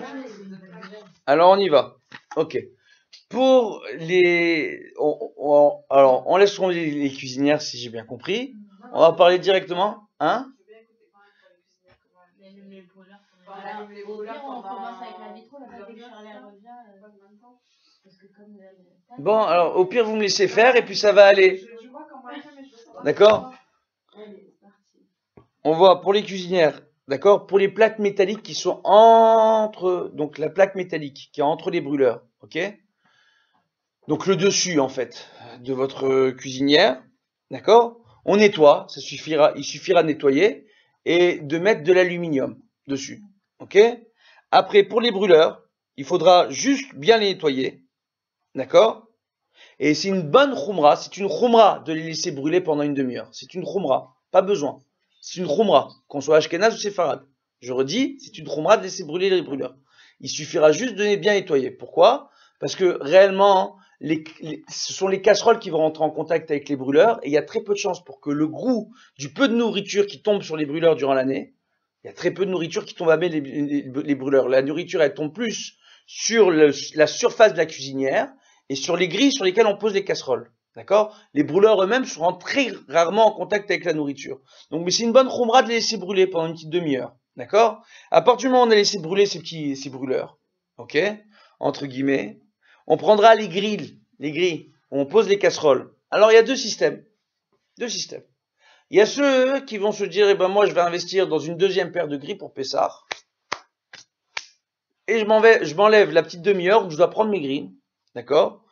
Que je dois bien nettoyer. Et après, je dois leur faire ce qu'on appelle le liboun kal. Liboun kal, c'est de blanchir, de faire rougir. Liboun, ça vient de l'ébène, de faire blanchir le métal, de le faire rougir en réalité.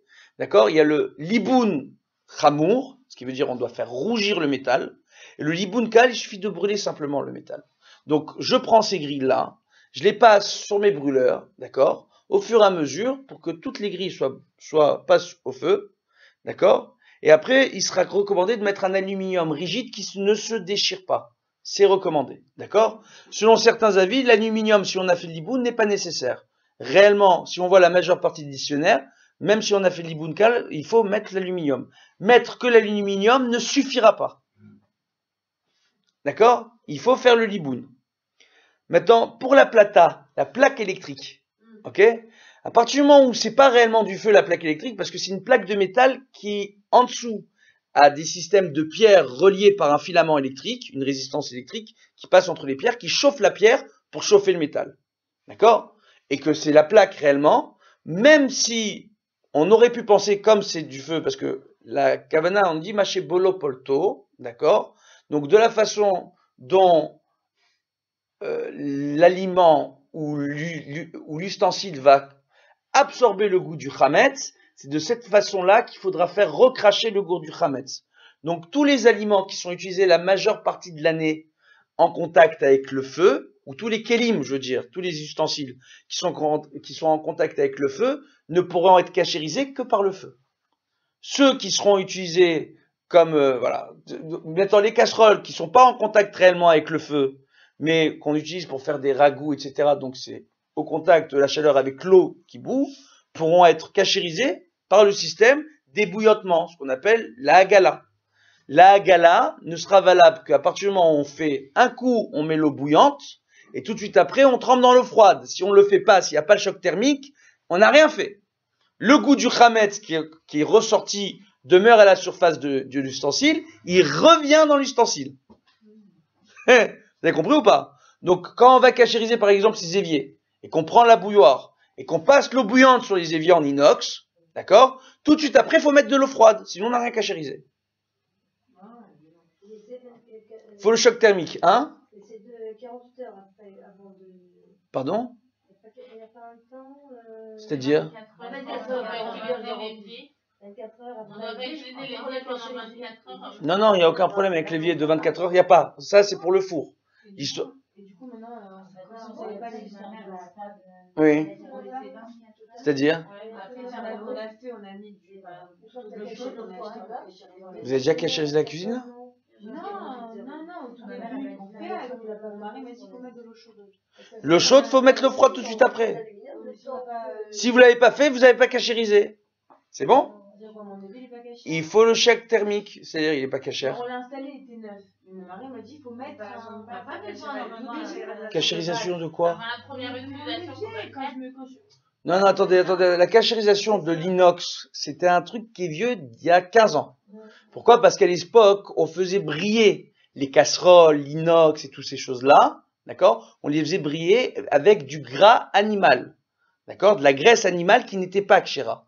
Donc, tous les ustensiles qui étaient neufs, on se contentait pas de les tremper au mikvé, il fallait en plus leur faire la hagala, les ébouillanter, d'accord? On ébouillantait pour enlever le goût, on mettait le chaud et tout de suite après le froid, pour enlever la graisse animale qui permettait de faire luire les casseroles et l'inox. Depuis 15 ans, le système industriel a opté pour des produits chimiques qui n'ont plus aucun rapport avec la graisse animale. Depuis 15 ans, quand on installe pour la première fois des éviers en inox ou des casseroles ou quoi que ce soit, déjà pour les éviers, il n'y avait pas besoin de les cachériser à l'époque, mais bon, ceux qui veulent le faire, ils le font. Mais pour les casseroles, il n'y a plus besoin aujourd'hui, les casseroles en inox brillantes, etc., il n'y a plus besoin de cachériser de la sorte. Maintenant, la cachérisation devra être nécessaire pour ces ustensiles-là qu'à Pessah. Et pour les ustensiles de Pessah, comme pour toute fois où on veut cachériser par système de hagala débouillantement, il faudra d'abord l'eau brûlante et après l'eau froide. Il faut le choc thermique. Pas de choc thermique, pas de cachérisation. C'est clair? C'est-à-dire les 24 heures. Moi, on parlait de ça tout à l'heure. Ma mère m'a dit je dois laisser 24 heures sans l'utiliser. Après, je à chaud. Bouillantement. À chaud. 24 heures sans l'utiliser avec de l'eau chaude. À chaud. À chaud, c'est une khumra. À chaud, c'est une khumra. On cuisine pas dans son évier. D'accord? On cuisine pas dans son évier. Et même quand on met de l'eau chaude dans l'évier, on cuisine pas dans l'évier. C'est pas le derrière du bichoul. C'est pas ce qu'on appelle une cuisson dans l'évier. D'accord? Voilà.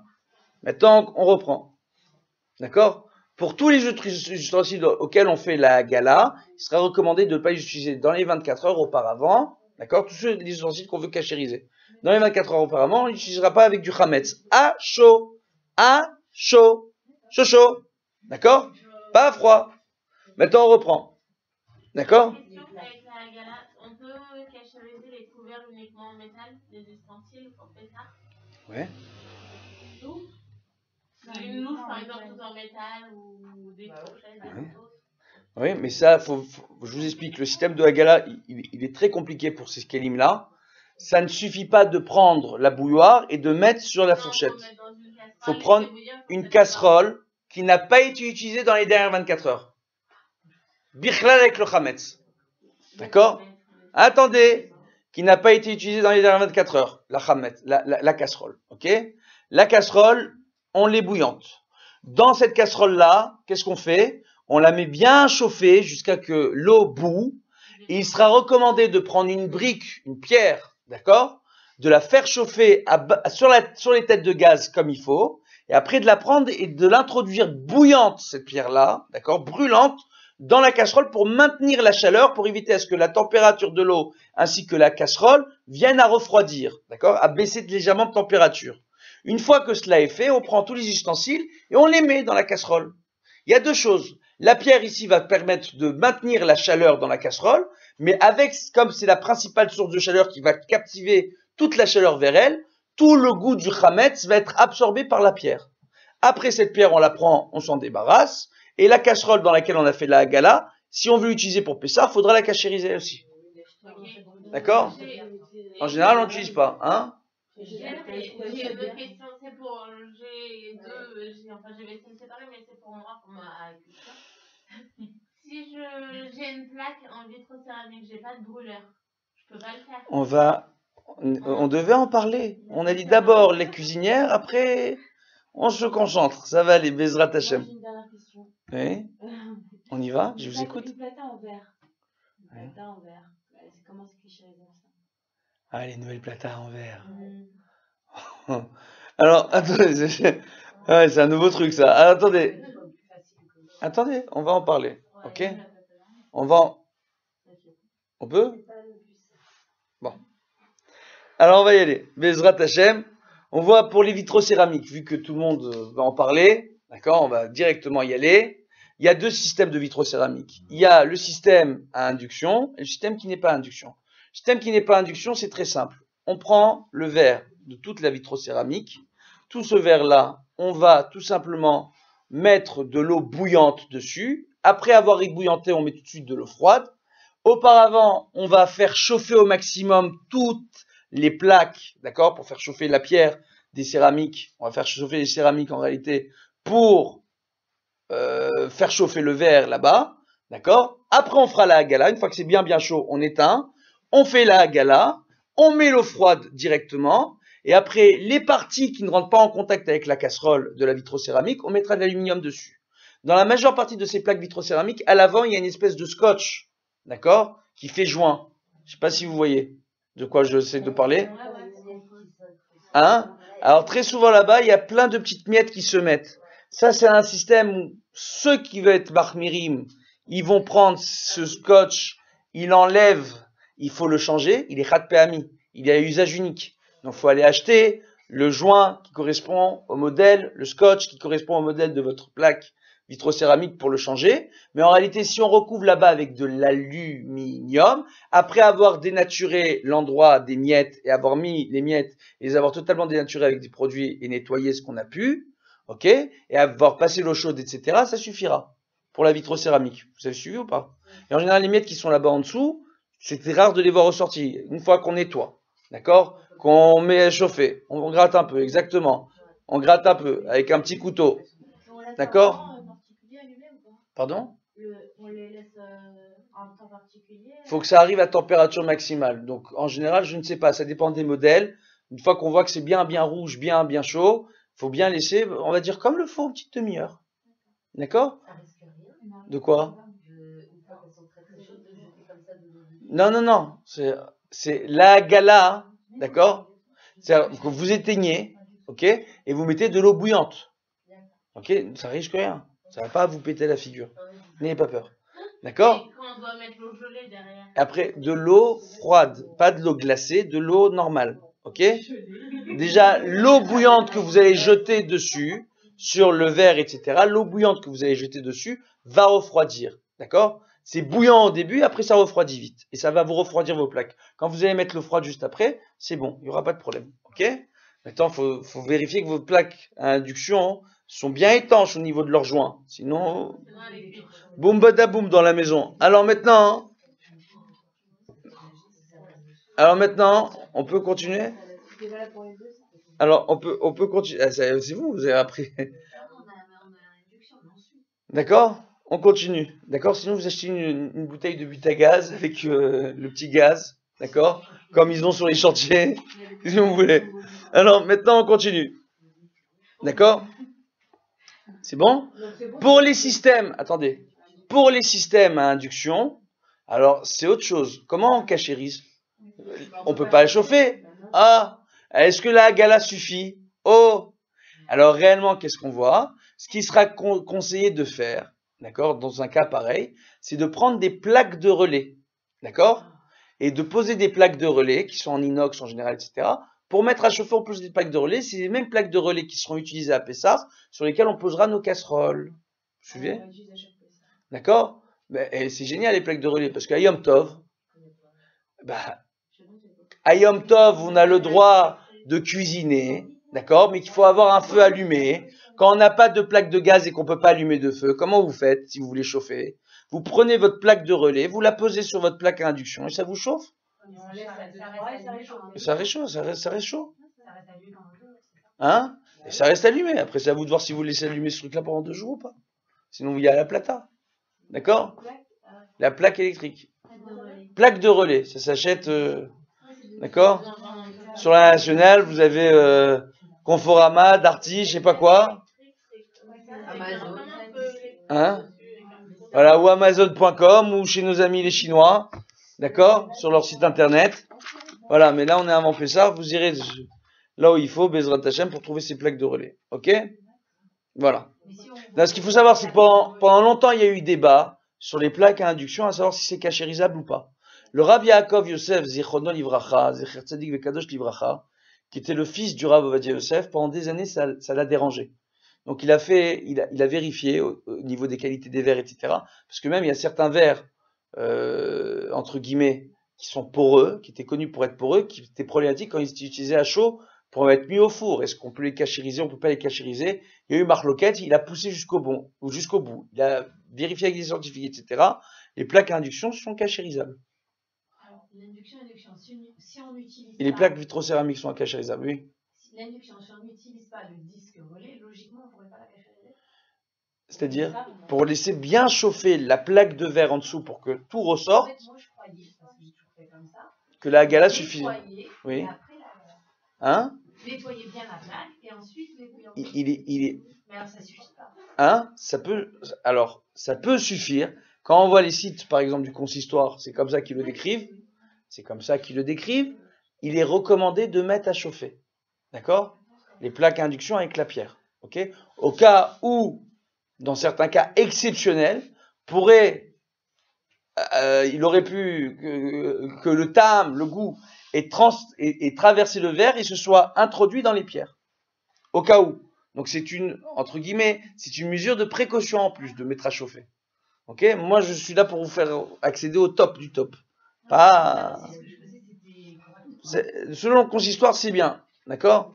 Selon d'autres avis, ça suffit pas. Voilà. On n'est pas là pour critiquer qui que ce soit ou quoi que ce soit. Vous savez, Dieu bénisse.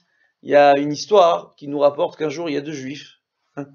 Et ils ont fait naufrage avec un bateau. C'était les 2 derniers survivants. Ils sont arrivés sur une île déserte. Et là-bas, sur l'île déserte, on vient et on voit qu'il y avait un grand champ. Ils ont dit, c'est quoi le champ? On a mis un champ, on a travaillé la terre en commun pour avoir les fruits et légumes de quoi nous nourrir. Très bien. Ils ont vu 2 huttes. Ils ont dit, c'est quoi les huttes? Là, il y a là où je dors, il y a là où mon collègue dort. Ok, magnifique. Plus loin, ils voient 3 grands immeubles. Et pourquoi il y a 3 grands immeubles? Il dit, non, il y a sa synagogue à lui, il y a ma synagogue à moi, et puis il y a la synagogue où on est fâchés les deux, on n'y va jamais. D'accord? Entre guillemets. Ce qui veut dire que quand on a 2 juifs, on a 3 avis. Ben Pourat Yosef. Dans la loi juive, il y a énormément d'avis. Il y a des avis qui sont plus regardants, des avis qui sont moins regardants. Il faut un juste milieu. Nous, ici, on essaye de trouver le juste milieu dans tous les cas. D'accord? Donc, dans le cadre des plaques vitrocéramiques et des plaques à induction, etc., c'est cachérisable. Le véritable problème peut être là où il y a les joints. Comme je l'ai dit, si on met les plaques d'aluminium et qu'on cachérise comme je vous l'ai décrit, il n'y a plus aucune raison d'avoir peur. Celui qui veut être mahmir et qui veut changer son joint devant sa plaque vitrocéramique, tavo alav bracha. D'accord? Qu'il en soit béni. Maintenant, on continue. C'est bon? Juste une question par rapport aux plaques. Comme d'une année à l'autre, si on met quelque chose de Khamet, on peut pas cachériser ça. D'une année à l'autre, est-ce qu'on doit recachériser les plaques si on les utilise que pour Pessah? Si on a des plaques juste pour Pessah? C'est-à-dire recachériser. On a une baisée pour Pessah. Et je voulais savoir si Non, pas du tout, pas du tout. Et ce dont vous êtes en train de parler, c'est une xéra des rabbanan dans certains cas qui s'applique pas sur tout. D'accord?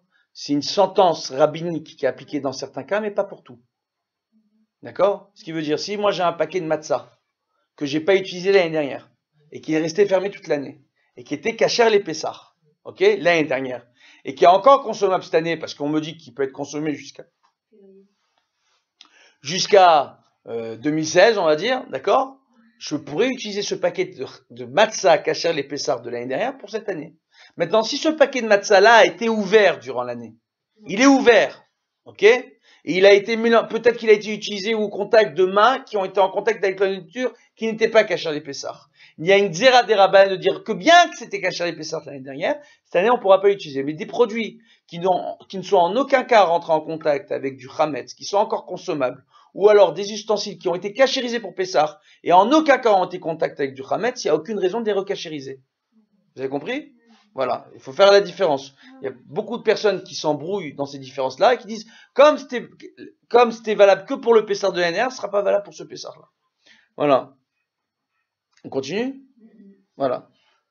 On voit pour la plaque électrique, d'accord? Ce sera bien de la nettoyer, ok? De la chauffer, de la laisser chauffer, on va dire 2 heures, pour qu'elle chauffe bien, d'accord? Et après, il suffira de mettre de l'aluminium rigide. Maintenant, selon certains avis, ceux qui s'amusent à mettre sur leur plaque électrique les chalotes à même la plata, d'accord? Le pain, les gâteaux, il y en a qui posent à même la plaque électrique, il sera recommandé de mettre dans la baignoire la plaque électrique à chauffer, de débrancher la plaque électrique une fois qu'elle est bien chaude, et après de mettre dessus de l'eau bouillante et après de l'eau froide. Et après de la laisser sécher, la plaque. D'accord? Voilà. Hein? On parle de la plata, la plata. Et c'est pas dans le pot de la mettre dans la baignoire avec le fil, elle va quand même fonctionner. Hein? Mais vous ouvrez pas l'eau, c'est une fois que et la baignoire vous la fermez à clé, que personne ne rentre là-bas. D'accord? Oui, mais quand Oui, mais vous débranchez la prise électrique. Je l'ai dit. Dans le circuit, elle refonctionne après. C'est pour ça que j'ai dit on la laisse bien sécher. Ok? D'accord? Ça j'explique. C'est pour ceux qui posent les chalotes à même la plata. C'est recommandé de le faire ainsi. Ceux qui ne peuvent pas, comme j'ai déjà expliqué, on nettoie bien, on chauffe 2-3 heures et on met de l'aluminium rigide dessus, c'est très bien. Le problème de l'aluminium rigide, si on veut éviter l'aluminium rigide et qu'on a poté les chalotes à même la plata, il suffira de les bouillanter. Et on pourra éviter l'aluminium. Parce que le problème de l'aluminium, c'est que ça augmente la chaleur de votre plata. Donc ça vous cuit beaucoup plus vite que d'habitude. Donc nous, on a l'habitude d'avoir une plaque électrique et on jauge les plats, comment ils vont arriver chauffés, ils peuvent arriver cramés le lendemain en étant restés le même laps de temps sur la plata. Et on doit la vendre ou pas si on l'utilise pas? Non, non. C'est-à-dire? Moi, je suis pas là pour les yamsas, par exemple. Donc, je vais pas l'utiliser. Ok, alors on reprend. Tous les ustensiles de Pessar, de l'année, ne doivent pas être vendus à Pessar. Ok? Ils ne doivent pas être vendus à Pessar en aucun cas. Quelqu'un qui vend sa vaisselle à Pessar aux non-juifs avec son chametz devra après Pessar retremper toute sa vaisselle au mikvé. La plaque électrique, on ne la trempe pas au mikvé, mais il n'y a pas besoin de vendre. On ne vend pas. On ne vend pas nos ustensiles de l'année pour Pessar. On les met, on ne vend pas le placard avec les ustensiles. On met un placard que l'on ferme, d'accord? On n'utilise pas cette vaisselle, on la met dans un endroit où on ne la voit pas, un endroit qui est de préférence fermé à clé ou scotché, mais on ne vend pas l'endroit en question. Et si on vend l'endroit en question, on dit on vend le chametz qu'il y a dans l'endroit, mais pas la vaisselle. Si vous avez vendu votre vaisselle, vous devez tout retremper. D'accord? Après, il y a certains avis qui disent qu'on va vendre les miettes qu'il y a sur les assiettes. Je connais pas beaucoup de gens qui ont envie d'acheter des miettes sur des assiettes. On ne sait pas si la vente elle est valable ou pas. Vaudra mieux faire attention que sa vaisselle soit bien propre. En général, nous, on ne s'amuse pas à mettre de la vaisselle avec des miettes. Non, mais si on dit on va le ramettre, on vend quoi? Il n'y a pas. Si la vaisselle est propre, il n'y a pas de chametz dedans. D'accord? Bon, maintenant, si on a mis du chametz dans l'endroit où on a mis notre vaisselle, on vend le chametz, mais on ne vend pas la vaisselle. On a fait ça. Et si on part, on a vendu la maison, on n'est pas là, on n'est plus qu'autour. C'est-à-dire? Quand on vend la maison, on ne vend pas la maison, on vend le chametz qu'il y a dans la maison. Tout le chametz, on ne vend que le chametz. D'accord? C'est bon ou pas? Vous avez compris? Voilà. Alors, on va continuer. Bezrat Hashem. On va continuer. Voilà. Avec qui vous vendez votre chametz en général? Sur le site de Lubavitch. Le site de Lubavitch. Baruch Hashem. Donc vendez sur le site de Lubavitch, il n'y a aucun problème. D'accord? Mais normalement, dans le contrat de vente que vous avez, la formulation employée, c'est on ne vend que le chametz. D'accord? Et je rappellerai qu'on ne vend pas le chametz gamour. Chametz gamour, on s'en débarrasse. Maintenant. C'est les gâteaux et tout ça. Le plan de travail. Plan de travail. À Pessar. On le nettoie méticuleusement. d'accord? Il suffira soit de le recouvrir avec de l'aluminium rigide, d'accord? De l'aluminium rigide, d'accord? Soit on le recouvre avec de l'aluminium rigide, soit on mettra du lino. C'est-à-dire ouais? Du lino, c'est une espèce de nappe caoutchouc, d'accord? Hein? C'est à nettoyer quoi? Déjà, j'explique voilà. Ça suffit. Ok? Ça suffit. De faire un gala en plus, c'est très bien. D'accord? Non, mais si on fait la gala et on recouvre pas, ça marche pas. Alors, selon certains avis, on peut dire que ça pourrait marcher. Le problème qu'il y a, c'est que si on va poser des aliments chauds ou même des casseroles chaudes sur cette pierre du plan de travail, ça peut être problématique. Hein? C'est quoi? Du bois, de la pierre, c'est le même combat. D'accord? Dans ce cas-là. Donc c'est un problème. Il sera recommandé de recouvrir, dans tous les cas. Hein? Ouais, c'est très sympa. Ça vous change la cuisine pour une semaine. C'est très très beau. Voilà. C'est très très beau. C'est à la fin de Pessah quand vous enlevez que c'est moins sympa. Mais maintenant, on continue. Hein? Il faut prendre l'aluminium rigide 100 microns. D'accord? Il est caché à l'épaisseur. On le vend à hyper caché. Vous prenez du 100 microns. Il est bien rigide. Quand vous le coupez, attention à vos doigts de pas vous couper. D'accord? Maintenant, on continue. C'est très sympa. C'est très joli. Très très joli. Hein? Sinon, on met des toiles cirées épaisses. D'accord? Voilà. Pour les éviers, on a parlé tout à l'heure des éviers en inox. Est-ce que des gens parmi vous ont des éviers en argile? Bon, en céramique dans votre cuisine, vous avez ce type d'évier-là? Non? Bon. Parce que ça, c'est très difficilement cachérisable. Maintenant, quoi qu'il arrive dans le siphon de vos éviers. C'est-à-dire? Je parle à la viande, le lait dans la salle de bain. Je lave mes casseroles lait, tout ça et tout dans la salle de bain. Dans les viandes céramiques. Et à Pessard, vous le faites aussi? Bah oui, je fais sûrement boire du lait. Ah. Et là, du coup, il n'est pas... Ok. Alors, regardez. Les éviers en céramique, normalement, ne sont pas cachérisables. Selon le Rav Ovadia Yosef, on pourrait leur faire la gala parce qu'ils sont recouverts d'une fine couche de verre. La majeure partie des décisionnaires ne sont pas en accord avec l'avis du Rav Ovadia Yosef sur cette question-là. Donc, le conseil qui est donné, c'est si vous nettoyez votre lait toute l'année à froid et pas à chaud, vous n'avez aucun problème. Si vous nettoyez là-bas votre lait à chaud, alors là, vous avez un problème. D'accord? Et là, il sera recommandé tout simplement de prendre une bassine et de faire un trou dans la bassine, ou de prendre une bassine et nettoyer votre vaisselle de lait durant cette période-là dans la bassine. J'ai un tuyau, Ok. des bassines avec comme le petit trou de l'évier dedans. Exactement. J'avais un évier pas cachérisables, moi j'avais ça. Et voilà. Ça dans tous les bazars. Voilà, dans tous les bazars, vous avez des trucs comme ça. Ok. À moins de 30 degrés? Ouais, alors vous n'avez pas de problème. Hein, vous n'avez pas de problème. On continue. Si vous êtes sûr de vous, il n'y a pas de problème. Bon, alors on continue. En général, ceux qui s'amusent à avoir une petite kitchenette pour nettoyer leur vaisselle dans la salle de bain pour nettoyer la petite vaisselle de lait, ils ne s'amusent pas à nettoyer à chaud là-bas. C'est vraiment vite fait, pour une petite tasse, un petit truc. Ok. Alors maintenant, on continue. Voilà. Maintenant, Bezrat Hashem, pourquoi ne pas acheter 2 éviers? Pourquoi pas à la bassine? Hein? Non, à la cuisine, en temps et en heure. Non, c'est trop dangereux. Tu mets une cuillère comme ça, je me trompe, je mets une cuillère qui tombe dans le lait ou dans la viande. Tu mets l'opposé de l'autre, on a une petite cuisine. Bon, alors on discutera parce que même l'un à côté de l'autre, c'est pas si problématique que ça. D'accord? Comme ça à froid et que ça fait tous pas les 40 degrés. Non, on en discutera. On en discutera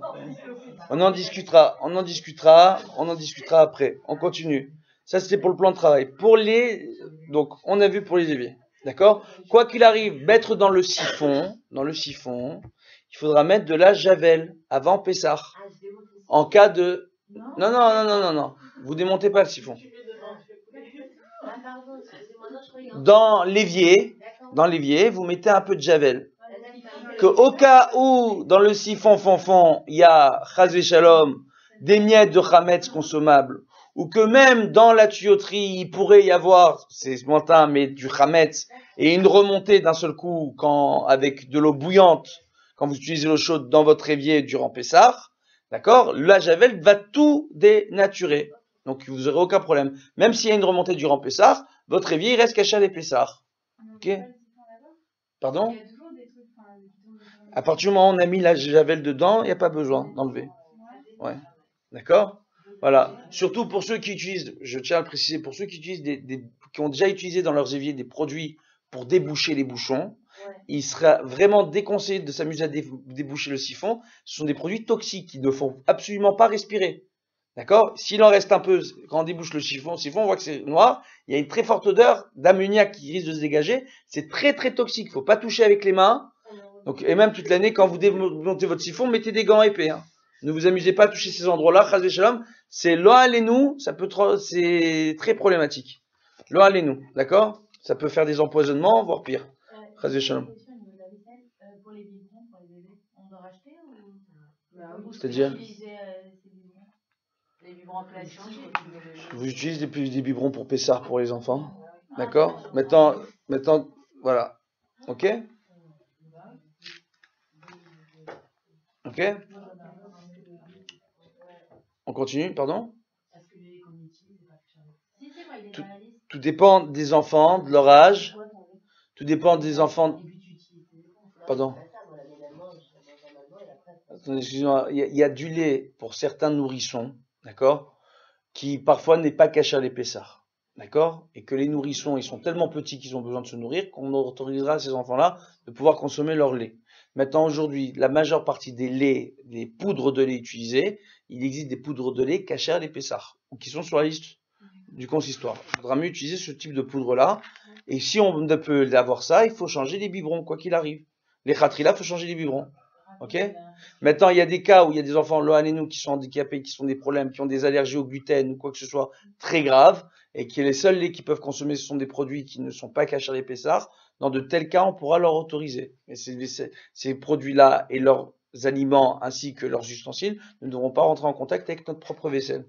Voilà, loanénou. Hein. Maintenant, on continue. Non, je me dépêche. Et quand il y a un enfant en problème de reflux, n'importe quoi, qu'on a un lait spécial pour les reflux, tu demandes à l'oral et tu donnes l'autorisation. Alors, il faut voir quel type de problème, s'il y a un palliatif, il n'y a pas de palliatif, quel type de problème à l'enfant, etc. Tout dépend. Il y a beaucoup de points à prendre en compte. Donc, ça veut dire qu'il faut que je me renseigne quand même si je peux garder le même lait ou pas. Renseignez-vous et voyez si pour ce type de lait-là existe un équivalent caché à l'épaisseur. Voilà. Après, il faut voir quel âge a l'enfant. Excusez-moi, il faut voir quel âge a l'enfant, de quel type de problème on est en train de parler, de quel type de problème de santé réellement on est en train de parler, de quel type de lait. Donc, on ne peut pas répondre comme ça en 2 minutes. Vous viendrez me voir, vous m'expliquerez tout, on verra ensemble, Bezrat Hashem. Ok? Voilà. Après, on continue.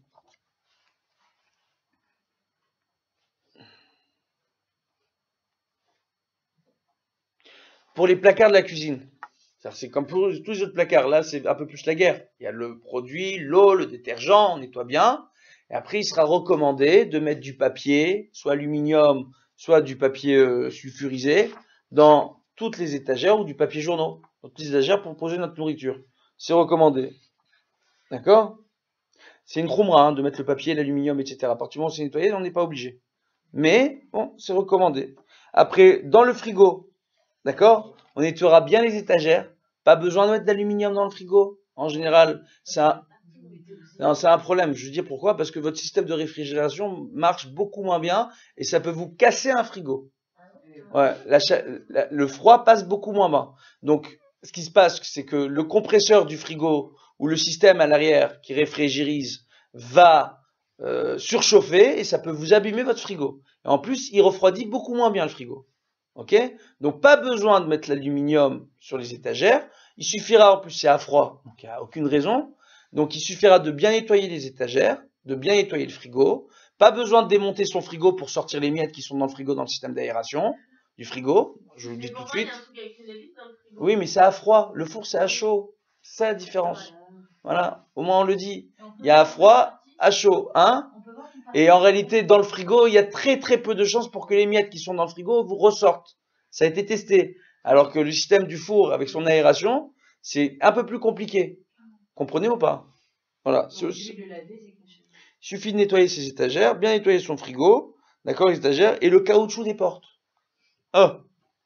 Caoutchouc des portes. La guerre. Hein? Si on met une bonne de congèle, donc ça pue. Non, faut enlever les miettes. Là-bas, faut enlever les miettes. Oui, oui, non, mais on Il faut- enlève, mais après, un coup de javel. Un coup de javel, bien sûr. Voilà, si vous voulez. Voilà, mais faut enlever. Faut enlever les miettes. Voilà. Voilà. Alors, pour le congélateur, à cause du système à hélice, il y en a qui recommandent de démonter l'arrière du congélateur, d'enlever les miettes, etc.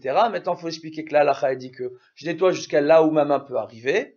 Deuxièmement, pour éviter tout problème, il sera recommandé, pour ne pas avoir à faire un truc pareil, au cas où des miettes pourraient arriver dans le frigo par le système d'aération, ok, tout simplement de bien fermer, de mettre sa nourriture fermée, sous plastique, d'accord, dans des sachets des sachets, et c'est bien de le faire toute l'année, ça, entre guillemets, d'accord.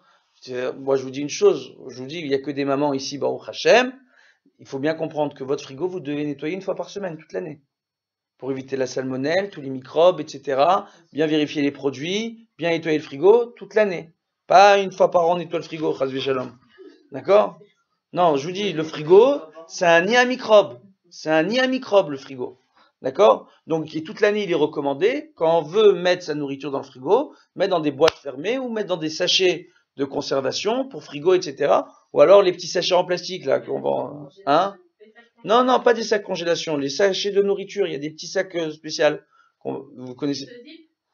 Pas forcément qui se zippent, des sacs plastiques simples, même qui se zippent pas. Bon, c'est pas forcément congélation, d'accord? C'est en plastique. Pour la nourriture. Ouais, sac nourriture, voilà. Ce que vous trouvez, je sais pas, ok? Il y a plein de modèles différents, ok? Maintenant, on continue. Les murs de la cuisine,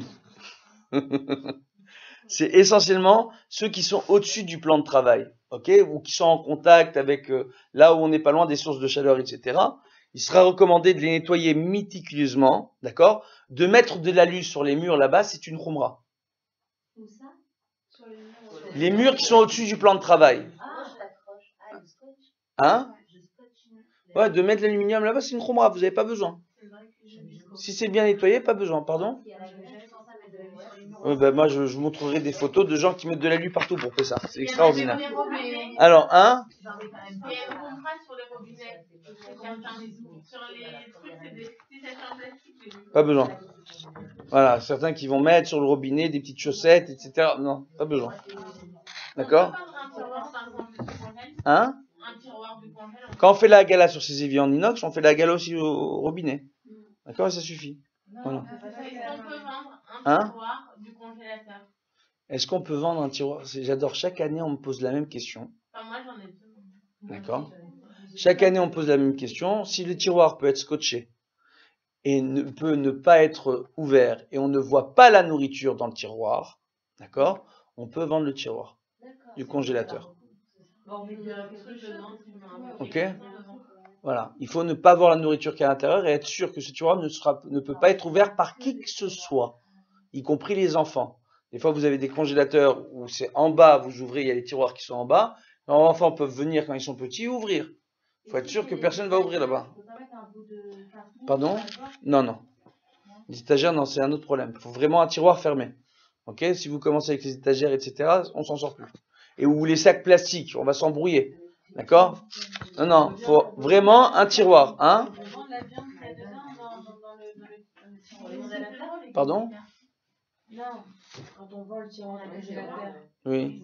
La viande qui est dedans. Toute la nourriture qui a un potentiel de chametz, oui, peut être vendue pour Pessah. Mais ça doit être fermé dans un tiroir. Et on ne voit pas la nourriture à l'intérieur. Et le tiroir ne peut pas être ouvert devant Pessah. Et on peut bloquer l'accès à ce tiroir. Vous avez compris toutes les conditions? On continue. D'accord? Il y a une khumra, quand on sort de Pessah, de ne pas acheter du chametz. D'accord? Surtout en Israël. Au cas où le chametz, vous êtes avec moi ou pas? De ne pas s'amuser à acheter du chametz tout de suite quand on sort de Pessah, pour être sûr qu'au cas où c'est du chametz qui a été vendu, en Israël moi je parle, qui a été vendu durant Pessah, d'attendre qu'il soit écoulé. C'est une khumra, on n'a pas besoin. Aujourd'hui, vous êtes ici en France, Baruch Hashem, Motzei et Pessah, c'est les non-juifs qui vendent du chametz, il n'y a aucun problème. Voilà. Maintenant, le problème, il peut se poser dans les magasins cachers qui ont sur quoi se reposer pour faire la vente de leur chametz durant Pessah, donc ça pose pas de problème. Maintenant, oui. Pour les kitniot, le minag ashkenaz, on reprend les kitniot, pardon. Bon, alors, on va terminer. J'ai dit 2 heures, ça fait 1h44. On voit les kitniot. Alors, on voit, Baruch Hashem, que pour les kitniot, on parlait des légumineux, nos frères ashkenaz ont pour habitude de laisser un enfant jusqu'à l'âge de 2 ans manger toutes les kitniot sans aucun problème. D'accord? Sans aucun problème. Pour leur croissance, etc. Donc même les Marocains, etc., pour les enfants qui sont petits, ils pourront même donner du riz aux petits s'ils veulent jusqu'à l'âge de 2 ans, sans problème. D'accord? Ok? Voilà. Voilà. Maintenant, on reprend. Si quelqu'un qui ne mange pas une certaine catégorie de kitniot, qui ne mange pas du tout les kitniot, vient chez vous, les légumineux, d'accord? Pois chiches, haricots, fèves, etc. Donc, qui ne mange pas les légumineux, vient chez vous durant Pessah, il faudra le servir dans une vaisselle qui n'a pas servi durant les dernières 24 heures avec des kitniot à chaud. 8 jours, on l'en dit. Hein? Voilà.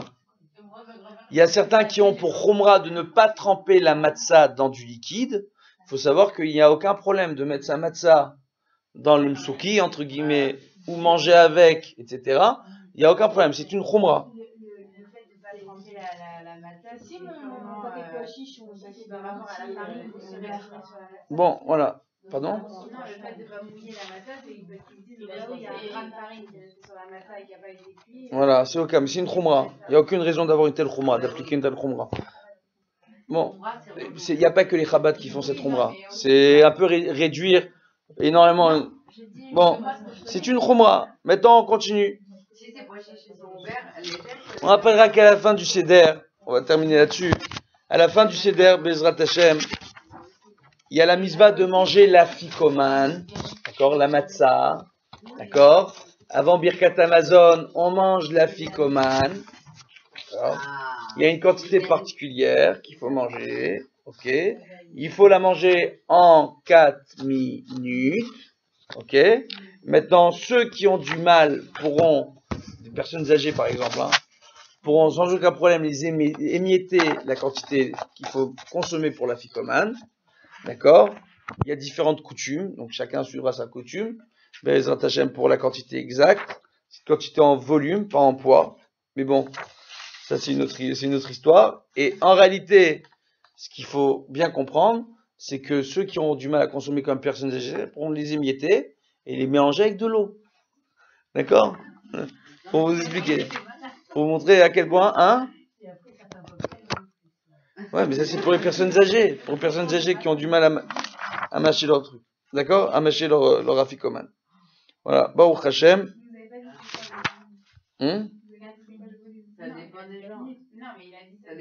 Pour les vitraux céramiques, un quart d'heure suffit pour faire chauffer. D'accord? Pour les plaques à induction, on reprend. Il faut bien nettoyer, attendre 24 heures. D'accord? Arroser avec de l'eau bouillante.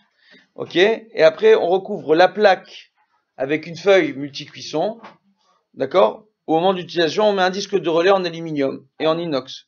Il y a toujours un écran entre la plaque et la casserole. Alors, on met de l'aluminium, mais on laisse le rond et on met la plaque. Ouais, voilà. Et on fait pas 24 heures. Voilà, pour l'utiliser à Yom Tov. Bon, alors. Voilà. Baruch Hashem.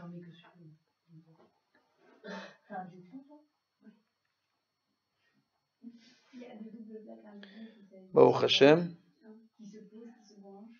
Pour les tables, il suffira de bien nettoyer ces tables. D'accord? On nettoie bien la table. Pas besoin de faire la gala à la table, entre guillemets. Ok? Et il sera recommandé d'utiliser 2 épaisseurs de nappe. Ok? Donc un caoutchouc plus une nappe. Maintenant, pour toutes les nappes et tous les chiffons qu'on utilise toute l'année à table avec du chametz, il faudra les nettoyer. Il sera recommandé de nettoyer à, on va dire, entre 60 et 90 degrés. D'accord? Ouais. Maintenant, à partir du moment où on utilise de la lessive, etc., selon certains avis, 30 degrés suffit, mais il sera recommandé de nettoyer entre 60 et 90 degrés pour pouvoir l'utiliser à table avec le chametz. Maintenant, ceux qui ne peuvent pas nettoyer de telles nappes parce qu'elles sont très belles et qu'elles ne peuvent pas être nettoyées à plus de 60 degrés, ça arrive, on leur recommandera de nettoyer leurs nappes avec de la lessive, ça va dénaturer, et par-dessus ces nappes, on mettra des nappes en plastique transparente. D'accord? Voilà.